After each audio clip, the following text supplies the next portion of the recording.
Okay, I think this is working. Hi, gang. ah, Merry Christmas. I am here late night, rare late night stream, just because it's Christmas. And by the way, Merry Christmas to you. A little bit different than my morning coffee. How's everyone doing tonight? I hope you all had a wonderful holiday if you celebrate the holiday. I'm still trying to tweet this out. I'm having trouble. But this is just a random stream. I got an open mic ready. If you want to jump on the open mic, in fact, let me put an open mic link in the. Well, here, let me finish doing this real quick because I'm just I'm putting this out on my social media spots, and we're just gonna talk about if you did anything fun for Christmas, if you have a joke. Oh, I got to start the spaces too. There we go. I'm not going to even invite anybody. Well, yeah, I am going to do this. I'm going to share this with a tweet too, so the spaces is open. And just if you got something going on, if you had a joke, you want to say hi. We're gonna just do this on the show, and I got both on Spaces and Twitter. I have it open on a link that'll pop up in the chat. Let me chop that up in a second here. Did I set this up in there? Yes, I did. Let me put out one more. I'm sorry. We're doing some work while we're doing this.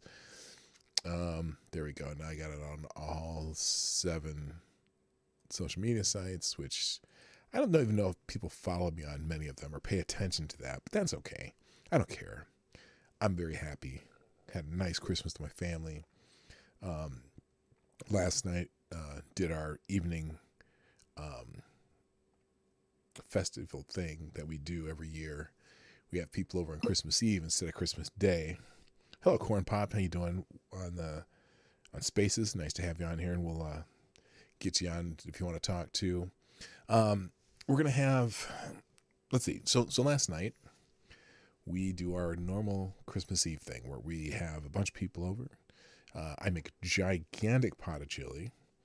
And my wife makes this beautiful spread of appetizers and stuff, and we just enjoy the family. And we open a couple gifts here and there, and then we watch National Lampoon's Christmas Vacation, which is one of my favorite Christmas traditions in this house. And it's a good time. It's just a great time. We just have great food, we have great drinks. We have this thing we call the Grandma K, which is equal parts vodka, Frangelico, and Bailey's, and you shake them over ice, shake, and you drink it out of a martini glass. And then we have these little toothpicks with Santas on the end, and you garnish it with marshmallows, and you put that in the drink, and it's quite tasty. Now, we're going to talk about my mishaps, though. Oh, curious, Corn Pop, by the way. And I don't know how you can tell me. I want to know if you can hear me okay on Spaces, because I never know if I have that set up right. So hopefully I can. Anyway, yeah. So the only mishap I had is I made this gigantic pot of chili on Thursday night or Thursday. So I prep it on Thursday and I let it cook overnight. Just get that bad boy simmering all night long. And problem is, I don't quite have all my senses back from when I had COVID a year ago. So I can taste things, but I can't taste things completely. Like spicy things, I can't really tell if things are spicy. But I did make this great pot of chili, right? But when I made it, usually when I constantly, as I'm cooking, I'm one of those people who taste things when they're cooking, right? And so I made this big pot of chili, right? And I knew when I put and I don't measure things. I literally make things by, I make things just by tasting. I've been making this chili recipe for so long that I can just throw ingredients in there and know what they are and pop them in there. But when I put the cayenne pepper in, I put just a little too much. I knew I put a little too much in there, right? I knew I put too much in there. So I got this, and look, I'm not when I say make a pot of chili, I'm not talking like I make 2 or 3 quarts. I make like 4 or 5 gallons at a time. I've got no, not 4 or 5 gallons. I mean, I have I think a 20 quart industrial size, stock pot that I put it in, and it's almost 2/3 of the way up, right? So I make this chili, and it's a big old batch, and I knew I put a little bit too much cayenne pepper in it. So we get, it's Thursday morning, we're taste testing it. My wife's taste testing it, and I get on there, and she gets on there, and she tastes it, and she goes, my mother's not going to be able to eat this. It's too spicy. And I'm like, dang it, because I can't tell. That's the one thing that I haven't gotten back from when I was, when I had COVID. The spiciness, I can taste the cumin, I can taste chili powder, I can taste onion powder. I can't taste things with the spicy part, though, because it doesn't burn my tongue. So she says it's too spicy. It's way too spicy. And I'm like, So I don't really, it doesn't really bother me, but then I'm like, I want people to be able to eat it. Some people can eat really spicy food, some people can't. You can always add spice, but you can't take it out. So I get on the internet, and I'm like, okay, here's what I'm going to do. I'm going to get on the internet and see if there's any way to fix this. I know you can use sour cream, but I don't want to put sour cream in my chili. My chili recipe's really good. So I get on the internet, it says, well, I get on a couple sites, a couple different places on there. It says, you can take spiciness out of something, especially with cayenne pepper, by adding sugar to it. And it says use brown sugar, and also using some sort of acidic something like lemon juice or something like that. So I did both. I'm like, all right, I grabbed some lemon juice, I grabbed some brown sugar, I put that in there. I'm like, put it in there, and I can't, and then I realized I can't taste that either. And I put too much brown sugar in it. And so it had this sweetness to it. I'm like, damn. So now I'm like, okay, how do I fix that? Sugar. Well, fix it with salt. So I put salt in it, and I didn't put too much salt. It worked out eventually, but with salt, that doesn't absorb the sweetness for a long time. So that had to cook on a whole nother day. So I'm like, okay, forget it. So Christmas Day, we got people coming over at 5, and I'm at 11 o'clock in the morning. I'm like, damn, I'm not going to be able to serve this chili. So I ran to the store, got all my ingredients, and I made another batch. I made a whole nother batch of chili just so we could eat it on Christmas Day. And this batch turned out perfect, but I made about half as much. I made about 2.5 gallons or 3 gallons instead of 6. But still, going through, so I'm like, let me just put this in perspective for you. To make my normal batch of chili, I have 7 pounds of meat. 7 pounds, because I use a mixture of hamburger, a hot Italian sausage, and chorizo. And then I put my spices on top, and it turns out so good. But so now I got, but we did send a lot home with the people who came over last night, last night, and then the first batch I made, we tasted it today, and it was just fine. It worked out with the sugar taking over the sweetness that when I had to tone down the spicy, but it's still pretty spicy. My mother-in-law's still not going to eat it. But now we have like 5-6 gallons of chili that I don't know what the hell to do with. So we're going to probably pack it up and take it around to all our neighbors, because they all like my chili too. Anyway, so the reason I'm doing this stream tonight is just to have some fun. Honestly, we're just gonna talk about things people did for Christmas. If you want to jump on, if you're listening on Spaces, if you're listening on YouTube, I've got both going right now. And in fact, let me put the link. There's an open mic link, but I have a couple things I want to cover just because they're Christmas related. Here, let me put the open mic link in the chat on YouTube. I'll pin that to the top. Give me 1 second. And we'll go from there. So if you want to, anyone wants to jump in, you can, or I'll just ramble on. I can ramble on. You know me, I can ramble on for hours. I can always find stuff to talk about. So we'll do that. Here's there's the open mic link. I'll put that up. I'll pin that to the top there. Let's unpin this one, and we'll pin the open mic link as soon as that thing gets out of my way. There we go. And so here's the rules today. Feel free to tell me what you did for Christmas. If you go on the open mic, or if you're on Spaces, what you did for Christmas. You can tell a joke. If you got what did I on Spaces, I wrote Christmas cheers, so you can give a cheer, a toast, tell a story, or tell a joke. So that's what we're doing on the show today, and I'll put a link to the YouTube part on Spaces too, as soon as I figure out. So I'm still trying to learn to use Spaces better. There we go. There it is right there. I can do this one, and I think I can add it. There we go. I added it right there. Look at that. So anyway, but for now, I want the one story though that I found humorous, and maybe some people find it humorous, some people find it insulting. But I noticed that Joe Biden. Oh, by the way, if you're on Space and you hear music like this that's going on right now, you can hear that.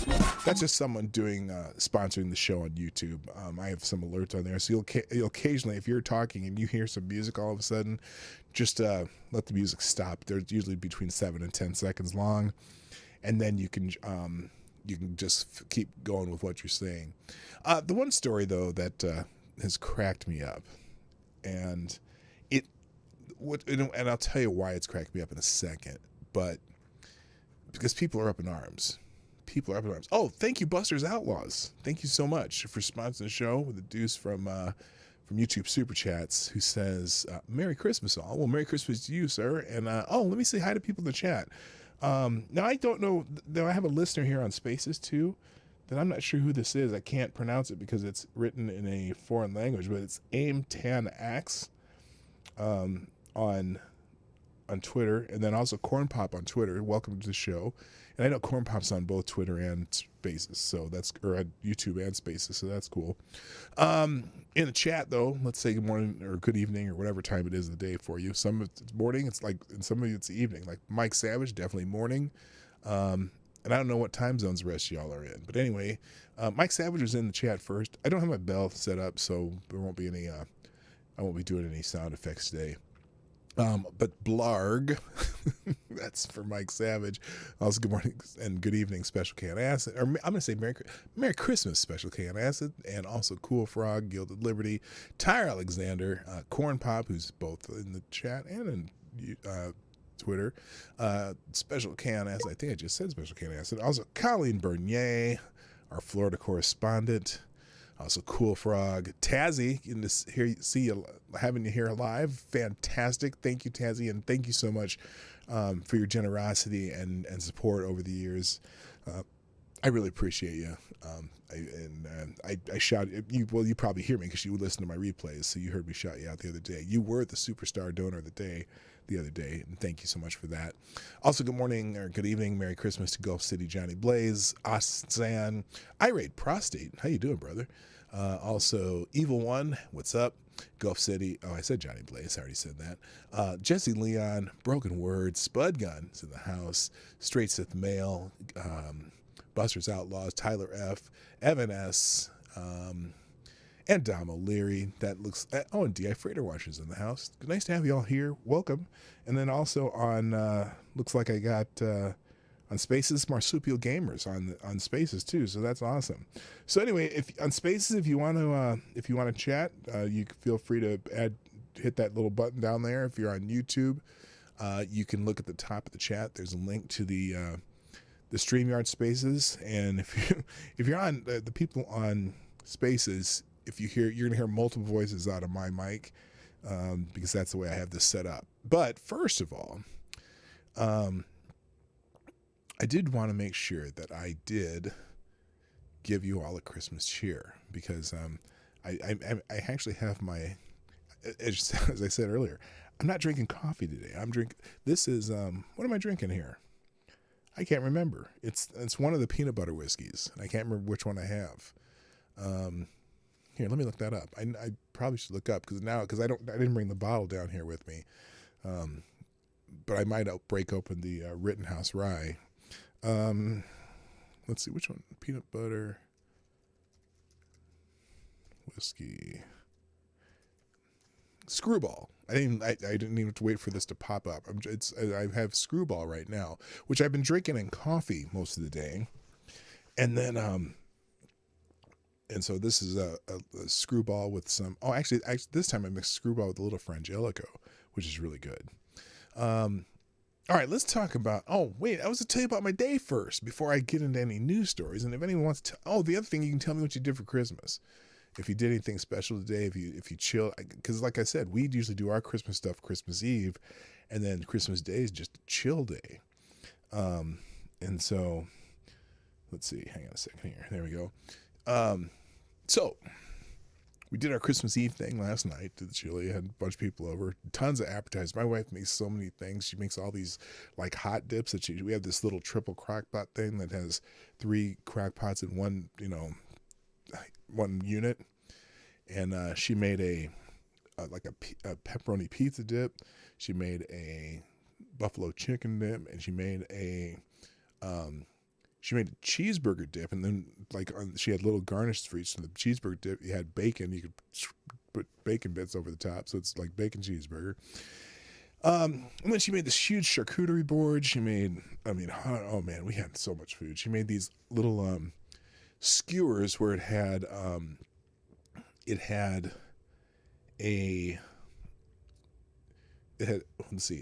green grape, and on top of that you put a banana. And then on top of that, on the skewer, and then you put a strawberry, and on the top of that, you put a mini marshmallow, and then she put in like this little vase, and they all look like these little Grinches. It was really cool, and then she also does these little Caprese salads on toothpicks, where she does basil, a grape tomato, and what's the third thing? There's 3 things on it. Oh, and then a mozzarella cheese, and then she drizzles them with a balsamic vinaigrette. Those are really tasty too. But anyway, we had tons after. And then today, my son is in town, and his girlfriend, they're staying with us just over the weekend.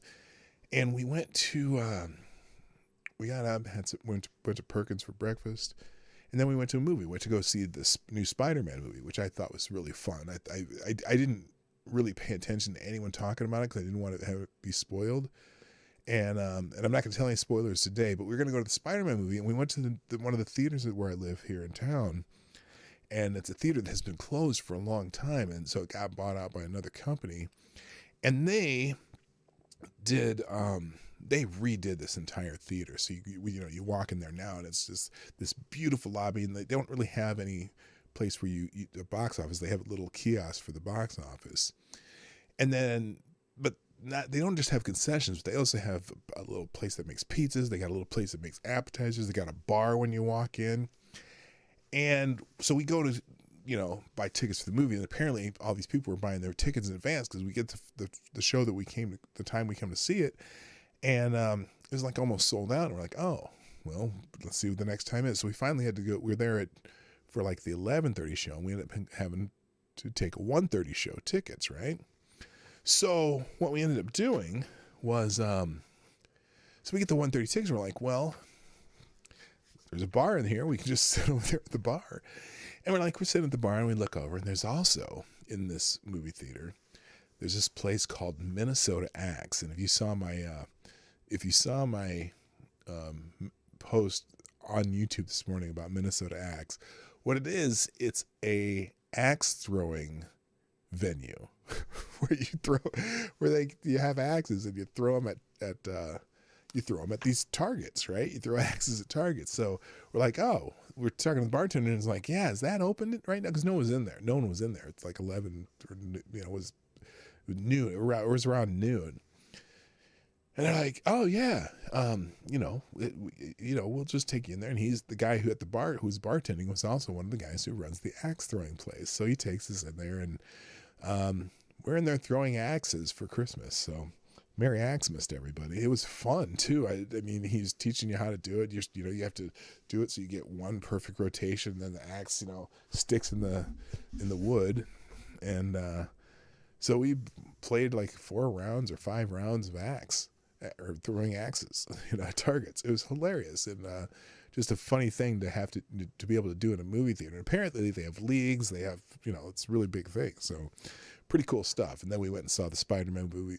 Really enjoyed that. And then we came home, and I've had some peanut butter whiskey in my coffee all afternoon. And then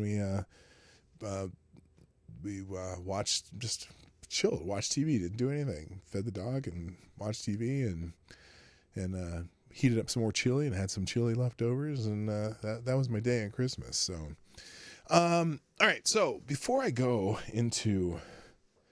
Well, here, you know what? I got someone waiting in StreamYard, so I'm going to go ahead and bring in Cool Frog. So here we go. Oh, here's the thing. Again, you can tell us a story. You can tell us what you did for Christmas. Tell a joke or a Christmas cheer if you have a special cheer. And if I can get, let me see. How many people I got in here right now? Right now, there's 11 people here. If I can get 50 people in the room, at 50 likes, I'll do a shot. So tell your friends and neighbors to come on over. Anyway, all right, I'm going to bring Cool Frog in. Cool Frog, what's happening? Not much. Just wanted to say Merry Christmas from another Minnesotan. Outstanding. Oh, you're in Minnesota too? I didn't know that. Yes, absolutely. Oh, cool. Are you in the cities? I was in the cities for the longest time, but as George Floyd stuff happened, I actually moved out of the city. So I'm just southeast of the cities now. Okay, good for you. I'm in Eagan, which is far south. I'm in your county. Okay, yeah. No, yeah. It's still, although during that George Floyd stuff, there was a day where at our police department they were having some, I can't even remember what the event was. It was supposed to be some outdoor event or something, and protesters came down and shut down that event. After that day, all of the county police departments for all the suburbs in Dakota County, they basically got together and said, okay, if this happens again, this ain't happening again. And so they said, if anything happens in any of the towns in this county, all these towns, they're all going to come out in force in each of those cities. And there wasn't another thing, not another thing happened after that in Dakota County. Yep, they sure did. So I'm like, okay, good. Because that bullshit can stay up there, Yep, exactly, and that's why we came down to this county. Yeah. We're like, no, get out of there. Plus, get out of there now. Plus, the schools are down here really good too. If you have kids, I don't know if you do or not, but I do have a 2-year-old that I'm actually working with right now, and I'm actually thinking of homeschooling them because I really don't want them to be indoctrinated into the same. Yeah, the thing is, if you're in 196. I think 197 is Lakeville schools. If you're in either of those districts, you're not going to have that big a deal. Yeah, well, I'm not. I'm over in Hastings, so. Oh, okay. I have no idea what Hastings schools are like, but they're ranked halfway decent, but they're still, just the issues with everybody or whatever, and it seems like. There's an awful lot of people that are trying to move out of the cities, and they actually come down into Dakota County. Yeah, and a lot of it's for the schools because like all the school districts in Dakota County are pretty good, right? And if you're gonna, but I love Hastings though. We used to go down there in the summer. They have the car show once a month Saturdays. Yep. We went down there. They flood downtown. It's awesome. Yeah, we didn't know it was happening though. We just went down there because we like to. My wife and I are kind of waterfall geeks, and we like to go see waterfalls. We know there's a cool waterfall down there by that. Vermilion River is really awesome to actually look at. Yeah, it's so we just went down one there. Of the best. we brought our dog. We were going to walk along the river, and we're like, oh, there's a car show. We also like car shows. So, yeah, the classic cars. I love that shit, man. So what did you do for Christmas? Just sat around with the wife and the kid, and ate a steak and had some macaroni and cheese. Oh, nice. Your food sounded delicious. Oh man, my wife does it up. I mean, I love making chili, and I get people tell me I should enter a chili contest, but all the other stuff that my wife puts together is just beautiful. I'll probably put some pictures of those on the week too. But so did you do a family thing one day or the other, or do you just kind of make it? No, it was just us because of the way it is. With the coof and all. My parents and they're gonna bring my daughter up on the 1st. Okay. And we'll celebrate Christmas then. So. Yeah, that was the other thing I was wondering. Do people celebrate with family? I mean, we had, like I said, we had my daughter and my son and his girlfriend, and then a couple of friends of ours. And my mother-in-law was going to be here, but she backed out. But then I was talking to my mother in California, my birth mother, who I've become real friends with over the last 15, 20 years. She said, they're going to go to my sister's house, but my sister was requiring everyone to take a test. And I'm like, and that's the issue with not doing anything during Christmas, is because everybody else is like, oh, you need to do this, or you need to do that. And it's like, no, I ain't doing any of that. Yeah, no. None of it's happening. Yeah, I know better.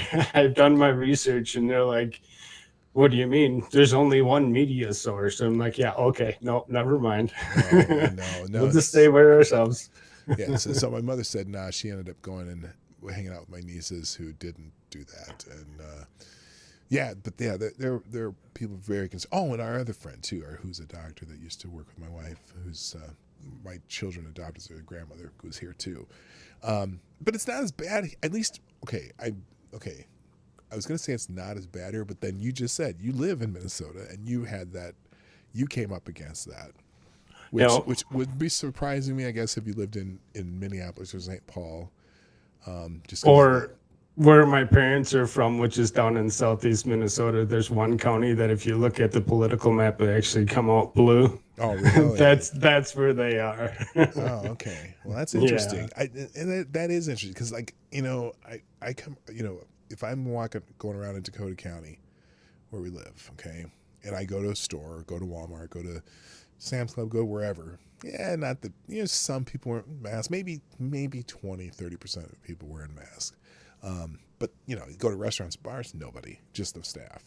But then you go into Minneapolis, and it's completely different. It's like 80%. It's like the opposite. So it's kind of weird sometimes, Yeah. And I was, except at the post office. So I went to the post office the other day, and, I walk in there, I'm in line, and I'm not really paying attention. and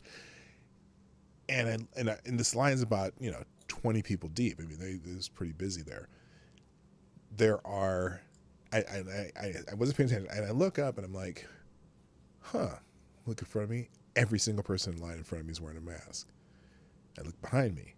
Every single person behind me in line is wearing a mask. I'm like, oh shit, am I supposed to be wearing a mask? Because I will if the place says, we require a mask. Yeah, I put one in my pocket so that way I have it with me. But I didn't even have one with me because I was there a couple days earlier, and I'm in line. I'm like, wait a minute, I don't think they require a mask in here, do they? And I look up, and 2 of the 3 clerks that were, helping people were not wearing masks. I'm like, oh, okay, I'm cool. But, you just never know. And I was like, wait, and then I was like, okay, is anyone giving me a dirty look? Was I supposed to wear one? But here you don't see it as much. But I see, like, when I go up into Minneapolis, I haven't been in St. Paul much, although I'm going to be going to some University of St. Thomas basketball games. And so, yeah, there you go. So I'm pretty sure we have to wear them there because I have season tickets there. So, 3-4 Shioda, by the way, hello. I see you in the chat there. So, like the boys in the house, Kiever Dam. Hey, Selecta Boy. Lots of people are dropping in. So, again, 50 likes. I'm going to do a shot. I don't know of what, but if we can. Heck yeah, hit him up. So get him his likes. So, start sharing this stream out, please. Anyway, So what? Anything else you want to? If I can show my channel, hell yeah, go ahead, man. That's KOLFROGG for the listeners. In fact, here I'm gonna that's pull it Stick up with Cool Frog. I have a young man that goes by the name of America Shirts. That's americashirtsairfirst.com. Okay. That joins me on a regular basis. We do a midnight show Tuesday through Saturday. Okay. We're not doing a show tonight because it's Christmas and he had other things that was going on as well. Join us, subscribe, and like our stuff. You'd be surprised. We talk about the same stuff that you guys do, really. I mean, nothing too much off of color from the rest of the YouTube channels that are out there. Well, here's what I'm doing. I'm looking for. Here's a link. I'm going to put a link to your channel in the chat on YouTube. Oh, nice. Thank you. All right. So there's. Here, I'm going to label this. Yeah, I can't name my channel yet because I don't have enough subscribers to actually name it Cool Frog, so it's still off of its generic YouTube or whatever. All right, there we go. There's a link to Cool Frog's channel. So yeah, no, absolutely, I'm more than happy to do that. Awesome. Yeah, it looks like you just started doing this. Yeah, we just started doing this like 2 weeks ago. Oh, cool. All right. I've had this set up for the better part of the summer, but I was working on getting things set up to actually do stuff, and as I was setting myself up, I had run into America Shirts Are First, and he was trying to promote his shirt channel or whatever, his website. Mm-hmm. And I'm like, come join me. We'll have a conversation every night, and you can show your channel. Let me help you help me. Yeah, no, I'm happy to do that. And yeah, the only thing is I'm never up that time of night, but I listen to people's replays while I'm at work all the time, so I'll check it out definitely. Awesome. Thank you. Yeah, no doubt. So, all right. Now, last thing before I move on here. Do you have a favorite toast or cheers for the holidays that you want to give? Everyone get your glasses up. I should have warned you that I really don't. I don't normally drink too much. We'll just go with a simple, great old cheers. Hold on. Skull, Minnesota. Okay. I'll take that. As I say, you don't have to drink alcohol to do a toast, though. But it'll give you a good old Skull, Minnesota. There you go. Skull, Minnesota. Gotcha. And I'm raising my glass. If you can see it, you have to have a different window open. But thank you so much. Yeah, I do have another window open on that. Yeah, sweet. Awesome. All right, man. Well, thank you so much, and I appreciate you. Yeah, thank you. You have a good night. All right, brother. Take it easy. All right, thank you so much, Cool Frog. That was nice. That was good. That's a good start. So anyone who wants to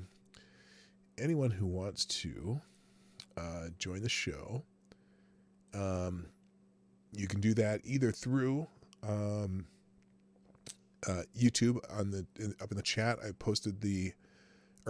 pinned the link at the top of the chat, or you can go on Twitter and Twitter space. Well, if you go on Twitter and you find my name, my avatar will be lit up in purple. Click that, and it'll tell you how to get to the YouTube Spaces. I always forget how that works. I think you just have to click it, and it'll give you the link to the space. So anyway. And check out Cool Frog's channel. I just put the link to that in the chat. So while I'm waiting for anyone else who wants to jump in, I got a couple people in here. Looks like. Hang on. Do I? Oh, there we go. All right, that. And cool. Well, you know what? If there's people waiting, I am not going to do any stories because I'm going to just talk to people. And Dear Freighter Watchers here, so here we go. Good morning or good evening or Merry Christmas and all that stuff, Dear Freighter Watchers. It's 1 o'clock, so I guess it's good morning. Oh, yeah, that's right. You're in Michigan. It's good morning. Good morning to my son on his 36th birthday. Oh, great. Hey, is he awake? He doesn't live here. Oh, well, anyway. Finally, the dude has purchased a home. He is no longer in the renter class, so I'm happy that he has, you know how like your kids, when, they reach like monuments or what do we call those, milestones? Sure. Like when they pursue higher education, when they successfully navigate relationships on a permanent basis, Right. instead of who are you going to bring to Christmas this year? Yeah. So, hey, I wanted to ask you, I saw you post that X thing. Yeah. Now, that's your son, and is that your son's intended, or is that your That's my son's. daughter? That's Or the only reason I ask is because she looked a lot like Lady Boomer in the face, so it was hard to tell, and I'm not really good about, like, are people related or not, Yeah. you No, know? that's my son's girlfriend. Okay, No, that's his intended, right? well, The one you're maybe. hoping that I'm not. he Here's the thing. eventually. I'm not gonna say, only because Well, as a we do, parent, you but can always yes, say you hope. we do like her. Yes. Okay, and how long Definitely. have they been together? Let's see. They've been dating for 4 years, maybe, but they've known each other since they were in ninth grade. They were really good friends. Oh, They were very good friends in high school. Never dated in high school. Although they did go, I think they might have went to homecoming dance or whatever their freshman year, but they weren't dating. They were just went as friends. And so they've actually but been like doing the kissy, kissy, huggy, huggy for at no, least 4 years. yeah, oh yes, yeah, no, they officially Okay, and how started old dating is your 4 years. son? He's 25. Yeah, 5 more years, 10 more years for guys. Yeah, so we'll I we'll mean, see. We're well, you know, like, we just got one married off. We're not in any hurry, but if they do, it will be very happy about it. Sure. I don't know. It's just I look at it differently than, like, with my sons. The Mm-hmm. one got married, 13 years ago, and the others, neither one of them has been married yet. So, not to say that they don't have children and been through relationships, but Mm-hmm. I would rather my son wait until he was like, pushing 30, 35. And if it was my daughter, I'd like, girlfriend, you better find Mr. Right by the time you're 25 if you want to have children. Right. Well, So, but it was a cool picture that you guys do the axe throwing, because there's a place by my home that does that, and my daughter-in-law has taken my 8-year-old grandson, and they have programs where they have little axes and they teach the little kids to throw at pallets and stuff. It's really cool. You know what? I was pleasantly surprised at how fun it was. It was a lot of fun doing that. And it's pretty controlled, where you don't have to worry about, like, if you're out in the woods and you're just flinging axes around, bounce back, boomerang, all that, you got to be careful where you're standing, right, Right, yeah. And this year you're putting them into basically, they put up a bunch of. Well, it's almost like a horse stall. Yeah. So you're kind of in a stall and you're just flinging at a pallet against the wall. Mm-hmm. Yeah, no, it was cool. Fun. I mean, it was just a hoot. And the dude that guided us through made it even extra entertaining, because they have basically guides that sit there with you, and they have they announce the game while you're playing, and it's a hoot, man. It's a lot of fun. And yeah, they make it entertaining, and of course they serve you alcohol. But it is interesting that there is a technique to where you hold the handle, right, and how you flick your wrist, and how that axe is going to flip and hit against that wood. I call it kind of like, it's all trick shotting, actually. It's just the cool thing the too, matter that I'm not good at math, but I would say that if I knew my geometry or my trigonometry, I could be an expert axe thrower. Well, the thing is, though, if you listen, the guy was a really good teacher too. And so when he's teaching us,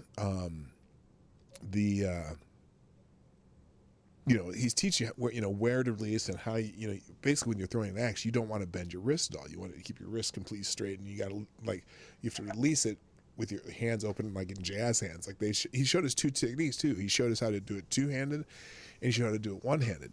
Well, we get in one, so we're playing the games, and they'll have we'll have like whatever, all of us had to play against each other, and there was, when I played with Lady Boomer, we tied after, because you get 3 rounds, 5 throws each when they're teaching you. On a tie, though, you have the axes are just these hand axes, right? The short handled hand axes. But if you tie, then you got to throw a full size axe, like a big axe. like where you have your 2 hands, hand on top of hand, and you're flinging it over your shoulder. Well, we still did it straight over your head, but it's it's like an axe that you're chopping wood with, and not just like a, Yeah, it's got like about a 4-foot handle on it. So and so then he has to teach us how to throw this full size axe, and that was crazy. But and it's funny because the tiebreaker is you get 2 throws, you get 3 practice throws, and then you get 2 throws, and Lady Boomer stuck hers, at least in the wood, on all 3 practice throws, and I could not do it for whatever with the big one until we got to the ones that count, and she missed 2, and then I missed my first one, still didn't stick it in, and then when I finally did get it to stick, I hit a bullseye, so I ended up winning that round. But anyway, it was crazy though, throwing those axes. So hey, what'd you do for Christmas? Well, like your family, we do Christmas Eve. Okay. So, and then on Christmas Day, usually it was, because we've had blended family and large groups and all that. So we went over my in-laws, and frickin', oh my God, I look at it, this like 25-pound frickin' prime rib my mother-in-law cooks. She's like, do you think it's enough meat? I've got a 10-pound ham I cooked too. Do you think I should put that out? And I'm like, oh my God. That's awesome. She's one of those kind of people, like, do you think it's enough food? Yeah, that's Lady Boomer too. Because of course, how should I talk when I make 6, 7, 8 gallons of chili? But yeah, no, that's especially when you have blended families and you got to figure out, okay, whose family they're going to now, who they're going later. I mean, we used to do our Christmas Eve. We started doing the Christmas Eve thing because we'd do Christmas Eve at our house, and then we'd have to drive to Omaha Christmas morning to go with my family in Omaha. And so that's where that started. So we just said, okay, we're going to keep doing that, and we'll have to, then our kids can go with their significant others' families for Christmas Day or whatever. But that's fun. Let me real quick. Let me welcome a few more people who joined the chat. Sure. Avocados Diabli, good Merry Christmas to you. Let's see who else. Looks like nobody not me's in the house. 3 Force Yoda, nice to see ya. Merry Christmas. Johnny Hellcat, the original viewer of the Morning Night Live. Gilded Liberties in the house. Who else is showing up here? I saw a name that I hadn't seen before. Spud Guns in the house. How you doing? Merry Christmas. Ira Gershwin. Hey. We need to break out a piano. Anyway, welcome to the show. All right. So, okay. And any stories or any jokes you want to? You got? Yeah, you still. Oh, there you are. Well, you're going to finish. Okay, everyone has to finish with a toast when they jump in today. That's the only. That's the only rule. So, I have a traditional boomer toast. Okay.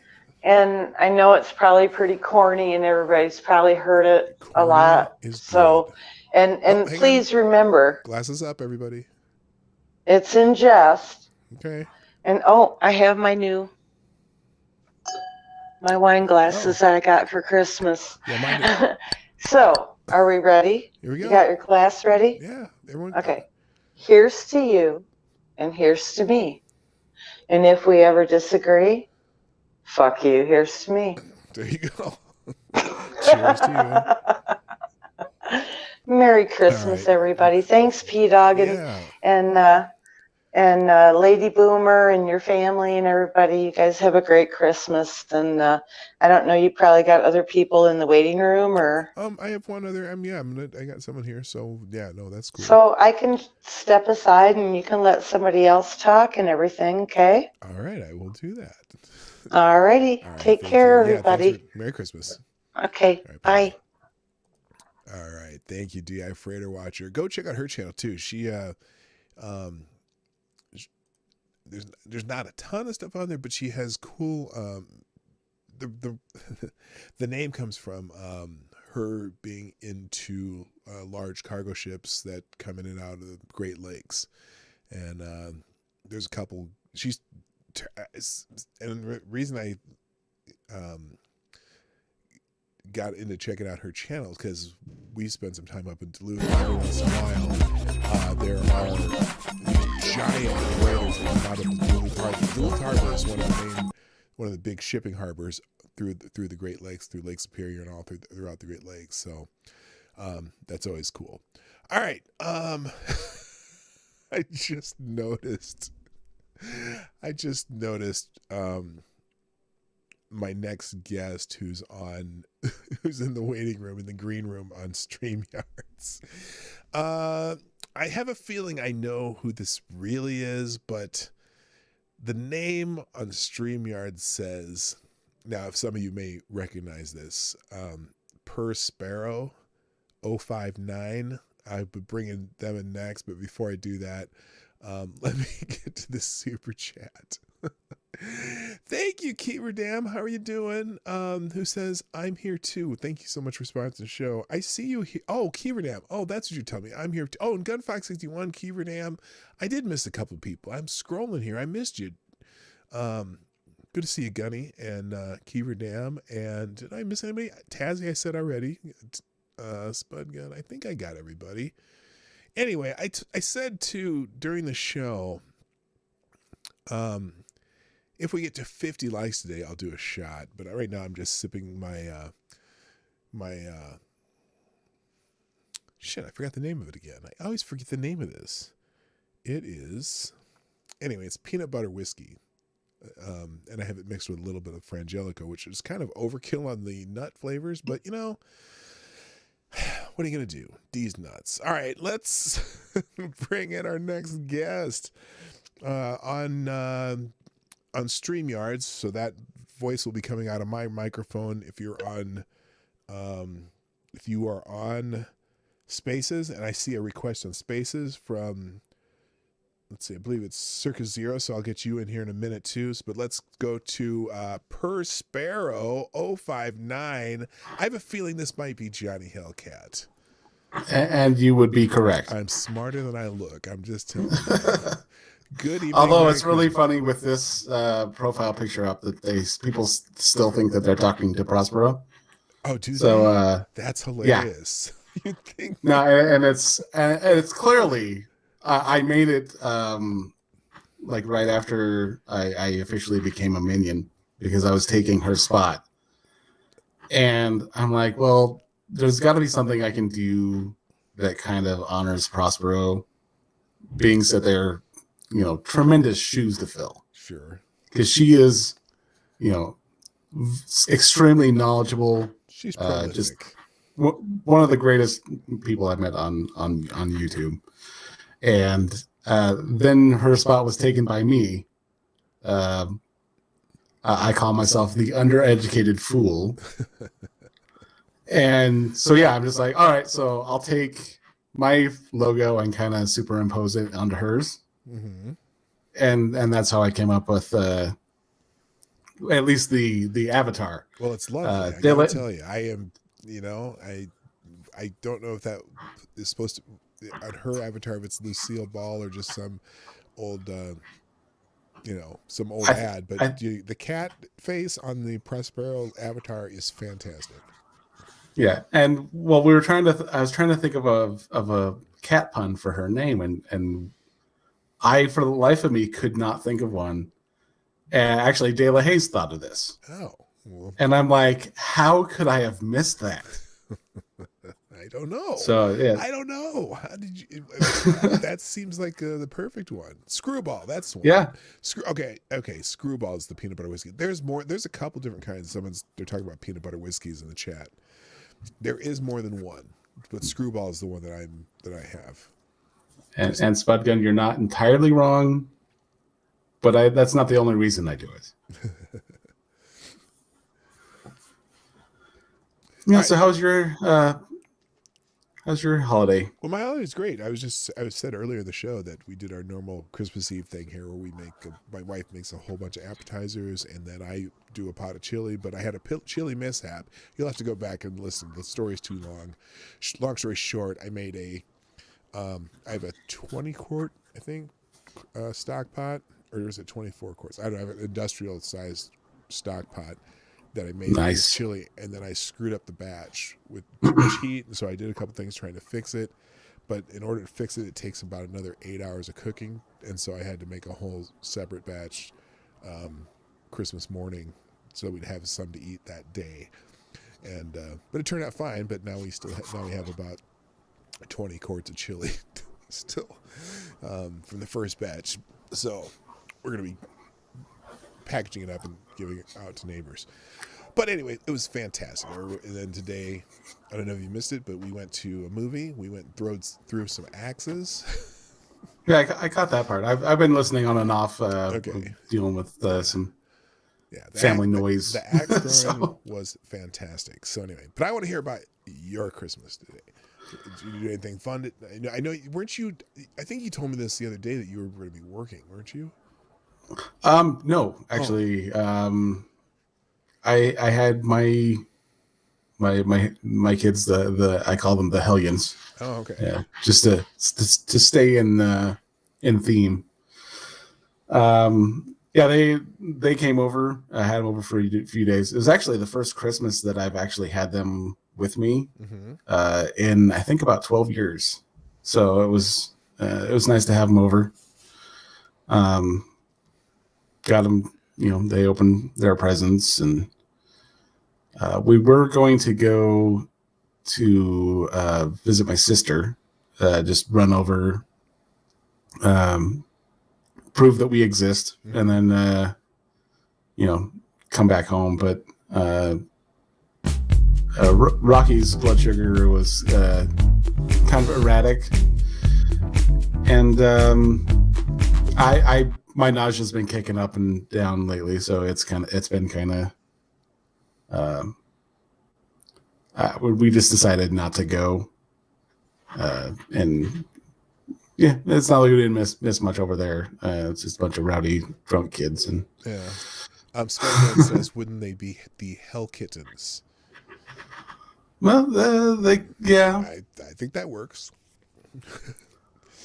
So today, one of the things too that I wanted people to either do a story, a Christmas cheer. Well, we do the Christmas cheer ad, so everyone has to do a toast on the way out, but a story or a joke today.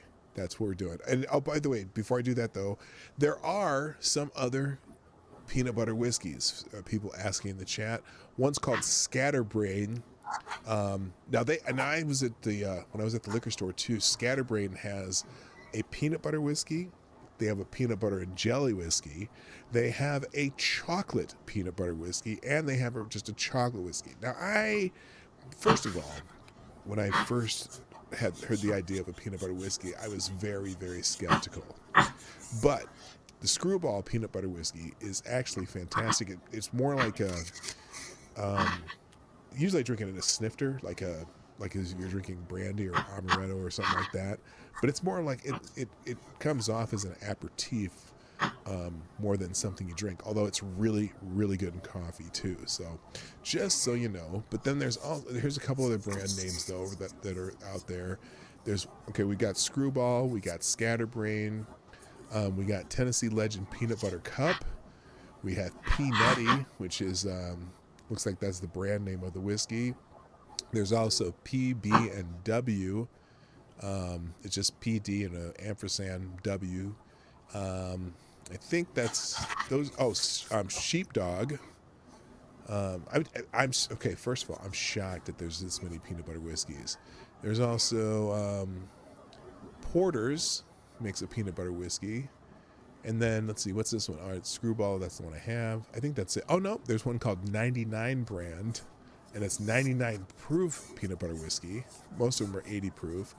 Rams Point, holy shit, there's a lot of them. Old Smoky, Tennessee. There's Revel Stoke. Not shocked with Old Smoky having a peanut butter or anything. Yeah, this is crazy. Hard Truth. There's Rams Point.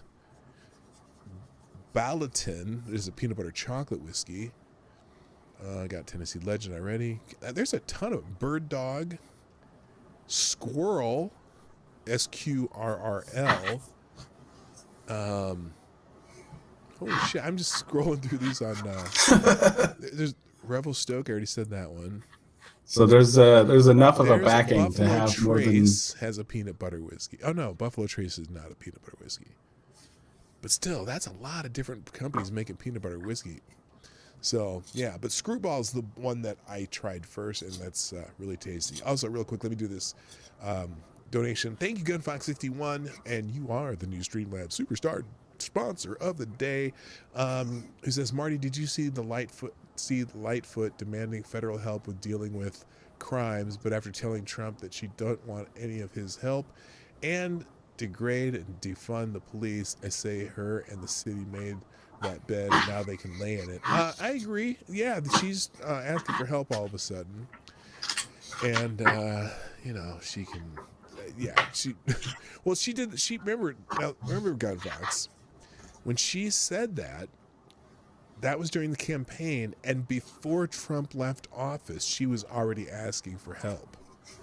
And then, now she's, they made their bed, FTG to Lori Lightfoot, AKA Beetlejuice. All right. So Johnny, I'm sorry. I cut you off. Oh, no, that's fine. So story or cheers. And also if you want to join the chat or you want to join the stream, you can do that. The pinned link to the open mic is in the chat, or you can go on Twitter and go on Twitter Spaces. Let's see. As far as I was actually just telling my stepson this about an hour or so ago.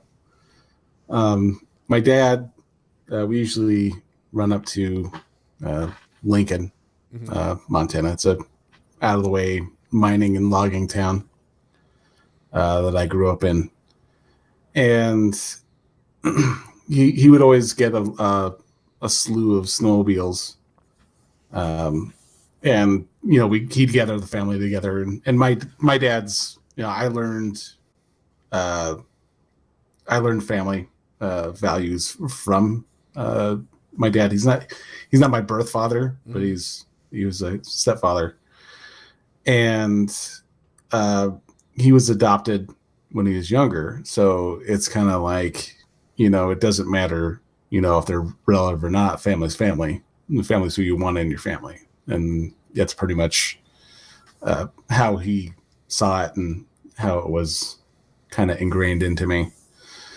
And so, yeah, I've always had that sort of mentality. It's like, if we're, I think was the if we're friends, we're family type. And so, my eldest sister's her husband's or ex-husband's brother came up, and he's got these snowmobiles that are like meant for climbing mountains. They have the deep tracks, and there's no snow flap for it. So it kind of just like when you race those things, that just throws snowballs behind you, Right. And so we're taking all these snowmobiles from, my dad's place to, it's called the Clubhouse. And it's kind of an epicenter for the snow trails. So you can go out to wherever and just, take the snowmobiles, wherever they can go. Sometimes there's paths. Sometimes you can make your own. My family always calls me Crash Bandicoot because I always end up either getting stuck or crashing into something. Really? So you're not on trails. You're just out in fresh snow in the randomly, right? You're not necessarily on trails. You're out in fresh snow, random, just giant spaces of snow. Yeah, and it just depends on where we go. There's a place typically that my dad always, and there's usually like a group of like 9 or 10 of us that go on these trails. Mm-hmm. And there's this nice open field kind of around the clubhouse that there's a few people that cut through, but he'll line everyone up on one side and he grabs a snowball and just hucks it in the air as high as he can get. As soon as it hits the ground, everyone takes off and they race to the other side.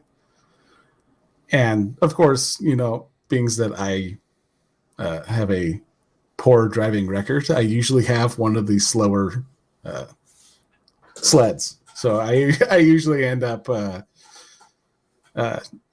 bringing up the rear. Yeah.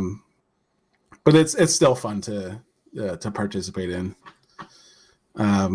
But we were taking these sleds from point A to point B, and my stepbrother is like, he's like, "Oh, you have this really, neat sled. Do you mind if I take that to the clubhouse for you?" And he's like, "Oh yeah, go ahead." So I'm like, "Yeah, I'll go with you, and then we'll hitch a ride back, and we'll take more sleds over." And I'm following behind him, and I'm noticing that as he's like gunning it, there's more and more snow chunks flying my way. And I'm like, okay, take it easy. It's not a race. We're just going point A to point B. So I'm just like, all right, I'm gonna pass him. That way, I don't get hit by flying debris. And I go to pass him, and he takes that as a challenge. So he guns it. And I'm like, okay, he's not going to let me pass. Sure, I'll pull back a little bit. And I get back in line. And just then I see this huge chunk just fly up. And I'm like, that's not going to hit me. I'll be fine. And the closer and closer it gets, I'm like, all right, I'm screwed. Like, it's going to hit me. And so I kind of like brace a little bit, and this is happening. This isn't happening like over a span of time. It's pretty quick. Seconds, So I'm like, oh, I'm gonna have to move, and I'm trying to think because there's snowmobilers coming, and we're going. So it's like I can't just cut off and dodge the guy. Mm-hmm. And so I'm just like, all right, it'll probably just hit me in the chest or whatever, and it'll be fine. And apparently my trigonometry was off, and it blasts me in the face. Oof. And I fly off the back of my snowmobile, and it's very comically just laid out, spread eagle on the snow. And he gets to the clubhouse, realizes that I'm no longer behind him, and just immediately cuts back to find out what's going on because, chances are he's crashed again. How far did your sled go? Because usually, they kind of break to get off the gas a little bit, but they still go kind of far if you fall off the back. I was going, I'd say about 15 or so feet away from me. Okay, like it was still on a path, so it wasn't like it went way off. Right. But like he came back, and I was kind of out of like very punch drunk. Yeah. But I was laughing about it because it's not like it hurt, but it was very like impactful. Did your snowmobiles have kill switches, like those wrist kill switches like you have on a jet ski or something like that ever? His did. Yeah. Mine just had a push button kill switch. Okay. And yeah, so like he gets back, I'm just getting to my feet. He's maybe gone, 3 or 4 minutes. And there were people who saw it happen, and they're just like, "Oh my God, he's dead!" And they come up to him because you get hit that hard, and you're like, "Okay, body check. Let's see what's moving. Like, what did I hurt?" and everything was still hurting. It's just my face that kind of was. It was a. Well, glad I think it was. Wasn't be glad it wasn't a solid chunk then, right? Yeah, it was a pretty solid chunk of snow because it was it wasn't like warm, but it was wet enough to where it made the snowball, but it was like soft enough to where it wasn't an ice ball. Right. So yeah, it rang a bell. So that's for sure. Yeah. But yeah, the people were helping me to my feet, and I was just laughing my ass off because it's just like I didn't think it was going to hit me, so I was like, whatever, and then it just just nailed me. So then he gave me his face shield, and you already had a shield? No, I had an open faced helmet. Oh, dude, that's awesome. So yeah, That's it was just blammo. Wow. Well, I hope that I'm glad you still have a head. No, he felt awful, and he's like, man, I knew I should have given this to you earlier. Yeah, no doubt. But I was like, yeah, at least it wasn't an ice ball, so I really didn't care. And it's just another funny story because the fact that there's a reason my friends call me the statistic. Like, it is more than likely that shit's gonna happen to me, and it just so happened to do it. Yeah. Well, Dan, like I said, I'm glad you're still there. And hang on a second there. Let's see, I can't read the name because this stupid mute button's over it. But I'm gonna just real quick, Johnny, you got any before you go? You got a toast? I guess I could drum up something here real quick. Okay. I guess cheers to a somewhat sane year, and here's hoping we can pull it together next year. Fantastic. Cheers to you, my friend, and thanks for being such a long-time viewer on the Morning Night Live, the original viewer of the Morning Night Live, Johnny Hellcat. Thank you for being here, my friend. No, it's always been a pleasure. Always been a pleasure. All right, man. Cool. Bye-bye. All right. See ya. All right. Over on Twitter Spaces, can you? Now I'm gonna have you pronounce your name because I'm not sure how your name works here. You can just call me Steve. Steve. That's easy. Cool. So our next guest is Steve over in Twitter Spaces. How you doing tonight, man? How you doing? We actually spoke before on. Oh, I'm getting like an echo. Are you? Hang on. Let me see if I can fix that. There's a way that how do I fix that? There's a way. Hang on a second here. Sure. I had this all figured out at one point, and hang on a second. It's got to be. This cord goes there. This cord goes there. Let's try. All right, try it again. Say something real quick. Something real quick. Does that help? Still happening. Okay, hang on.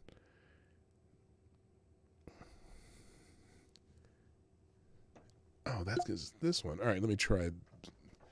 1, 2, 3. It's the third one. Let me try that. Does that help? Testing.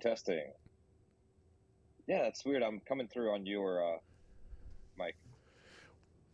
Right. That's that's right. I have to.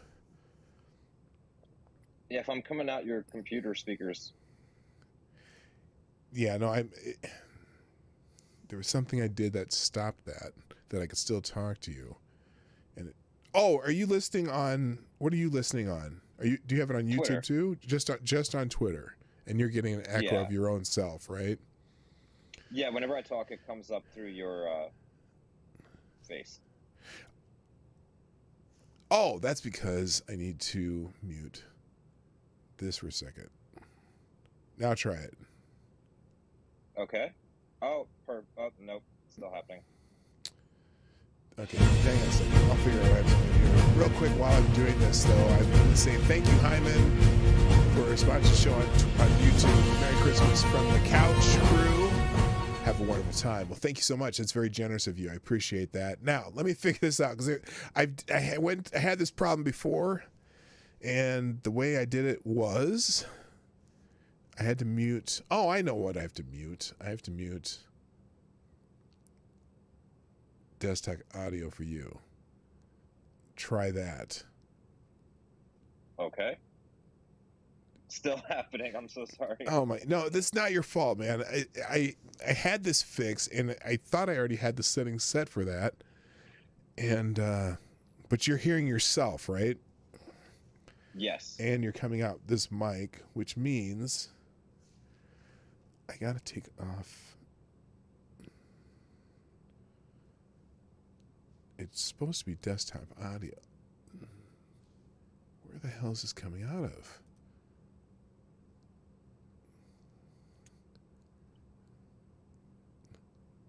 I muted that.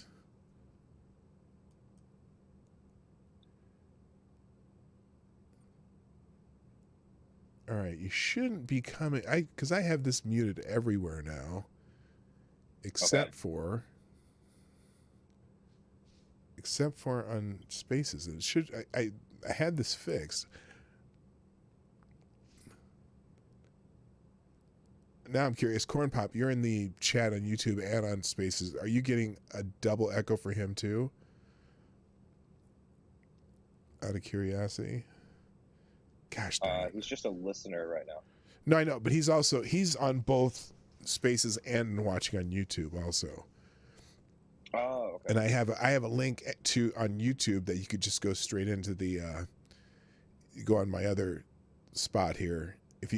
There's a StreamYards link in the chat on YouTube. But are you on a phone right now? I'm assuming. Yes. Yeah. Yeah, I have this going both on YouTube and on Spaces, and the last time I did this, I didn't have this problem anymore. I figured out how to fix it, and for whatever reason, it's reverted back to that. So let me just try one last thing here. Are you in OBS? I'm using Streamlabs OBS, but yes, and I have. But if I turn this mic off, you're not going to hear it. Well, here's what I'll do.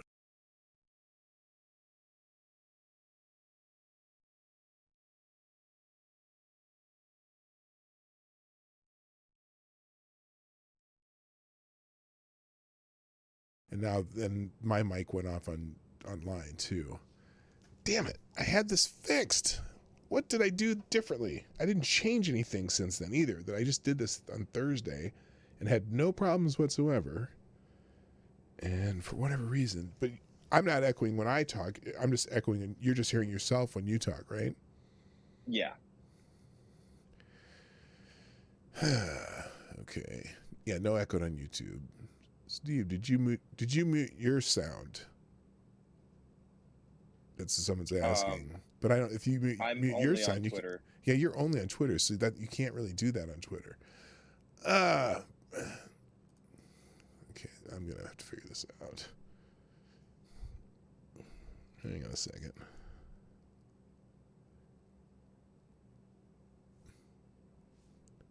Just doing one last thing, because that's why I had to go with this setup to get rid of the echo on Spaces.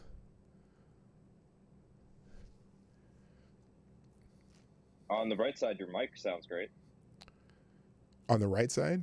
Oh, on the bright side. Oh, on the bright side. Oh, yeah. No, because I'm running my mic into my phone on a splitter. Not a splitter, but I have a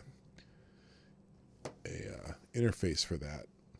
But for whatever reason, I don't know why you're getting that echo when you talk. You should. And unfortunately, my let's see. Let me turn this way for a second. Was it also happening with previous speakers? No, but they were going through StreamYards on because I have a StreamYards link that does that, where they're coming in on there.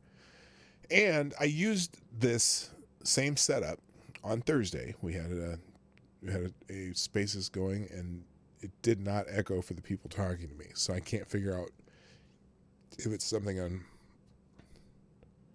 And I haven't changed the setup, so I'm not sure why it's happening now. So I don't know if it's something that's happening there, or is just the? Let's see. Because if I turn this off, then my mic will be off, and you won't be able to hear me. And I see. Unfortunately, I can't even see. There's not enough people in here, so I can't tell if.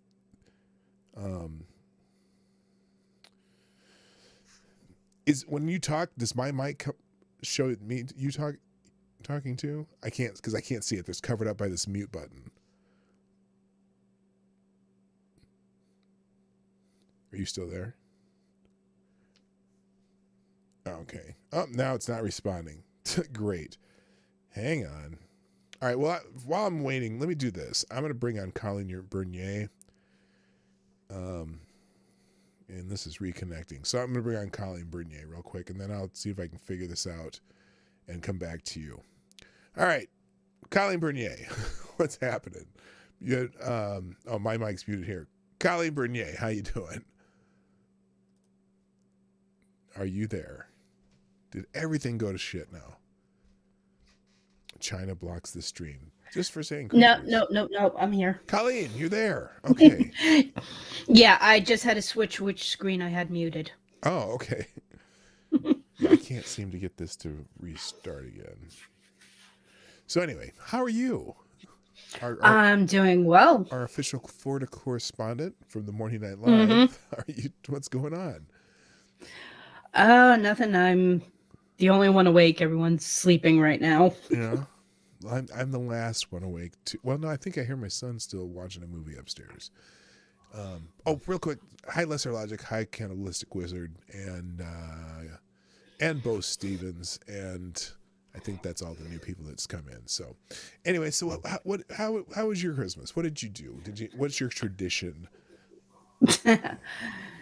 Well, since I moved cross country to be with Roasted, a lot of those traditions changed. Really? So now, so what? Because, like, as you can tell by the voice, I'm originally from New England. Okay, I can't tell that. Oh yeah, my accent used to be much heavier when I was younger. Okay. Oh, I see it. Okay, now that you said it, I hear it peeking in. I hear it. Oh yeah, it peaks in, especially like when the kids mess, like the youngest one messed up on their homework the other day. They kept adding in commas, and I was getting so annoyed correcting it. I was like, comma, comma, comma. Yeah. Everyone was laughing their butt off. And what were you trying to say? You said Comma, as in the punctuation. Yeah. But when I get annoyed and stuff, the accent kicks in worse, and you start hearing comma, comma, comma. Oh, okay. So, and so what exactly did you do this year? Well, the youngest two spent Christmas with their mom. They are going to be coming back later in the week because all the kids are on 2-week Christmas vacation. The oldest one, these are all Roasted's kids. These are my stepkids, okay. Roasted's kids. Sure. The oldest one, who lives in Illinois, just got a new job recently, so he couldn't come visit. So we've got one of the middle ones staying with us, and it was her, me, Roasted's sister, and her kids. We had a ham dinner with potatoes, stuffing. I made a chocolate pie. Ooh. And we baked a buttload of cookies. Chocolate chip, oatmeal raisin, sugar cookies, and snickerdoodles. Yes, there was a lot of cooking in the Bernier Roasted household. So is baking cookies a big tradition with you too, or just did it this year? We did it this year. It wasn't for me growing up, baking cookies and that. But yeah, we did. That was something different that we did this year. Yeah, because my neighbor, she has a bunch of her family come over like the week of Christmas, and they bake like just tons of cookies, and just And I'm like, how do you, then I don't know what they do with them all. They give us some every year, I guess. So I guess they hand them out to people. But I was wondering if that was one of those things you did. I hear people do that, but I don't. A lot of family members are going to get it. Because we'll be taking the other child to her mom tomorrow. So lots of cookies will be heading that way for the kids over there as well. Well, that sounds good. So those kids are happy. Yeah. I expand because like cooking is something I can definitely do well. For Roasted's coworkers for Christmas, because he just got a promotion, so he's going to a different department where he works at. They're going to start him the beginning of the year. So for Christmas, for his what will be his former coworkers, I did homemade fudge. Nice. So he brought in batches of peanut butter and chocolate homemade fudge. Sweet. And that's no pun intended. And so do you have a story or a joke to tell today? No pressure. We can just talk about doesn't have to be a news story. And I don't necessarily mean a news story either. Just any story or joke. That's kind of the theme tonight. We're doing stories, jokes, and a Christmas cheer or toast. So, I was gonna say, if you want a joke, we just watched the Biden video from the NORAD call. Oh yeah, what's funny about that is I just happen to have a story about that, about Biden's Christmas message, because that was the one I have in case nobody came on, and I don't know, but I don't see anyone. I don't see the video anywhere though. I know it's on the internet. Oh, check my timeline on Twitter. It's there. Oh, okay. Well, here, let's do that. Let's go at Colleen. I think it should be there probably sometime yesterday, because I sent it to Roasted and to Irate for the cream stream last night. Wait, what happened here? I thought I followed you on Twitter. It should pop up. To answer Keyword Dam, I spelled your name wrong. That's right. Yeah, that would help. To answer Keyword Dam in the chat, yes, I am still with Roasted. We've been together. God, I moved down here in 2019. Wait, okay, you're not Colleen Bernay on Twitter though. Someone else popped up here with one follower. That's not you though. No, that's not me. If you're searching by doing the @ in the search bar, don't type in Colleen Bernier. Type in Colleen I869. Oh, that's probably why you couldn't find it. Letter I, yeah. Just spell out my first name and the letter I 869. Okay. Yeah. No, I'm gonna just fix it so I'm following you. All right, let's check out. Let's check out the President of the United States here. We'll even put it on the screen. You have it in here somewhere. Yeah, it should be. Go down. Oh crap! It's probably in there a few. You have so much stuff. You have so much funny stuff on here. Oh yeah, that lap dance thing was insane. I read both articles. Oh wait, it wouldn't be that far back. It would be from earlier. Let's see. Hang on a second here. What day was that? Oh, here we go.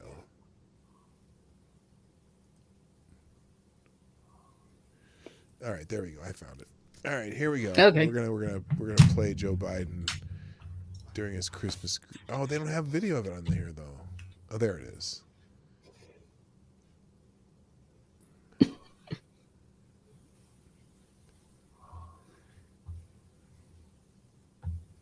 Wait, the Breitbart article doesn't have video, does it? Wait, let's see here. Why can't I find it Is Twitter banning it, or is it still up? But there are people so up in arms about this too, which I find it weird that there's so many people complaining about this. Okay, yeah. I got it. I don't know why. Here it is. Okay, we'll put it on the screen here. Oh, it won't be on the StreamYard stream though.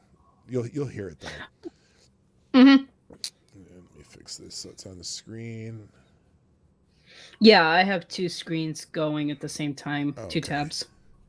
So here's the. I agree. Hang on, President of the United States. If you haven't seen That's right. I hope you have a wonderful Christmas. Well, yeah, I hope you guys have a wonderful Christmas as well.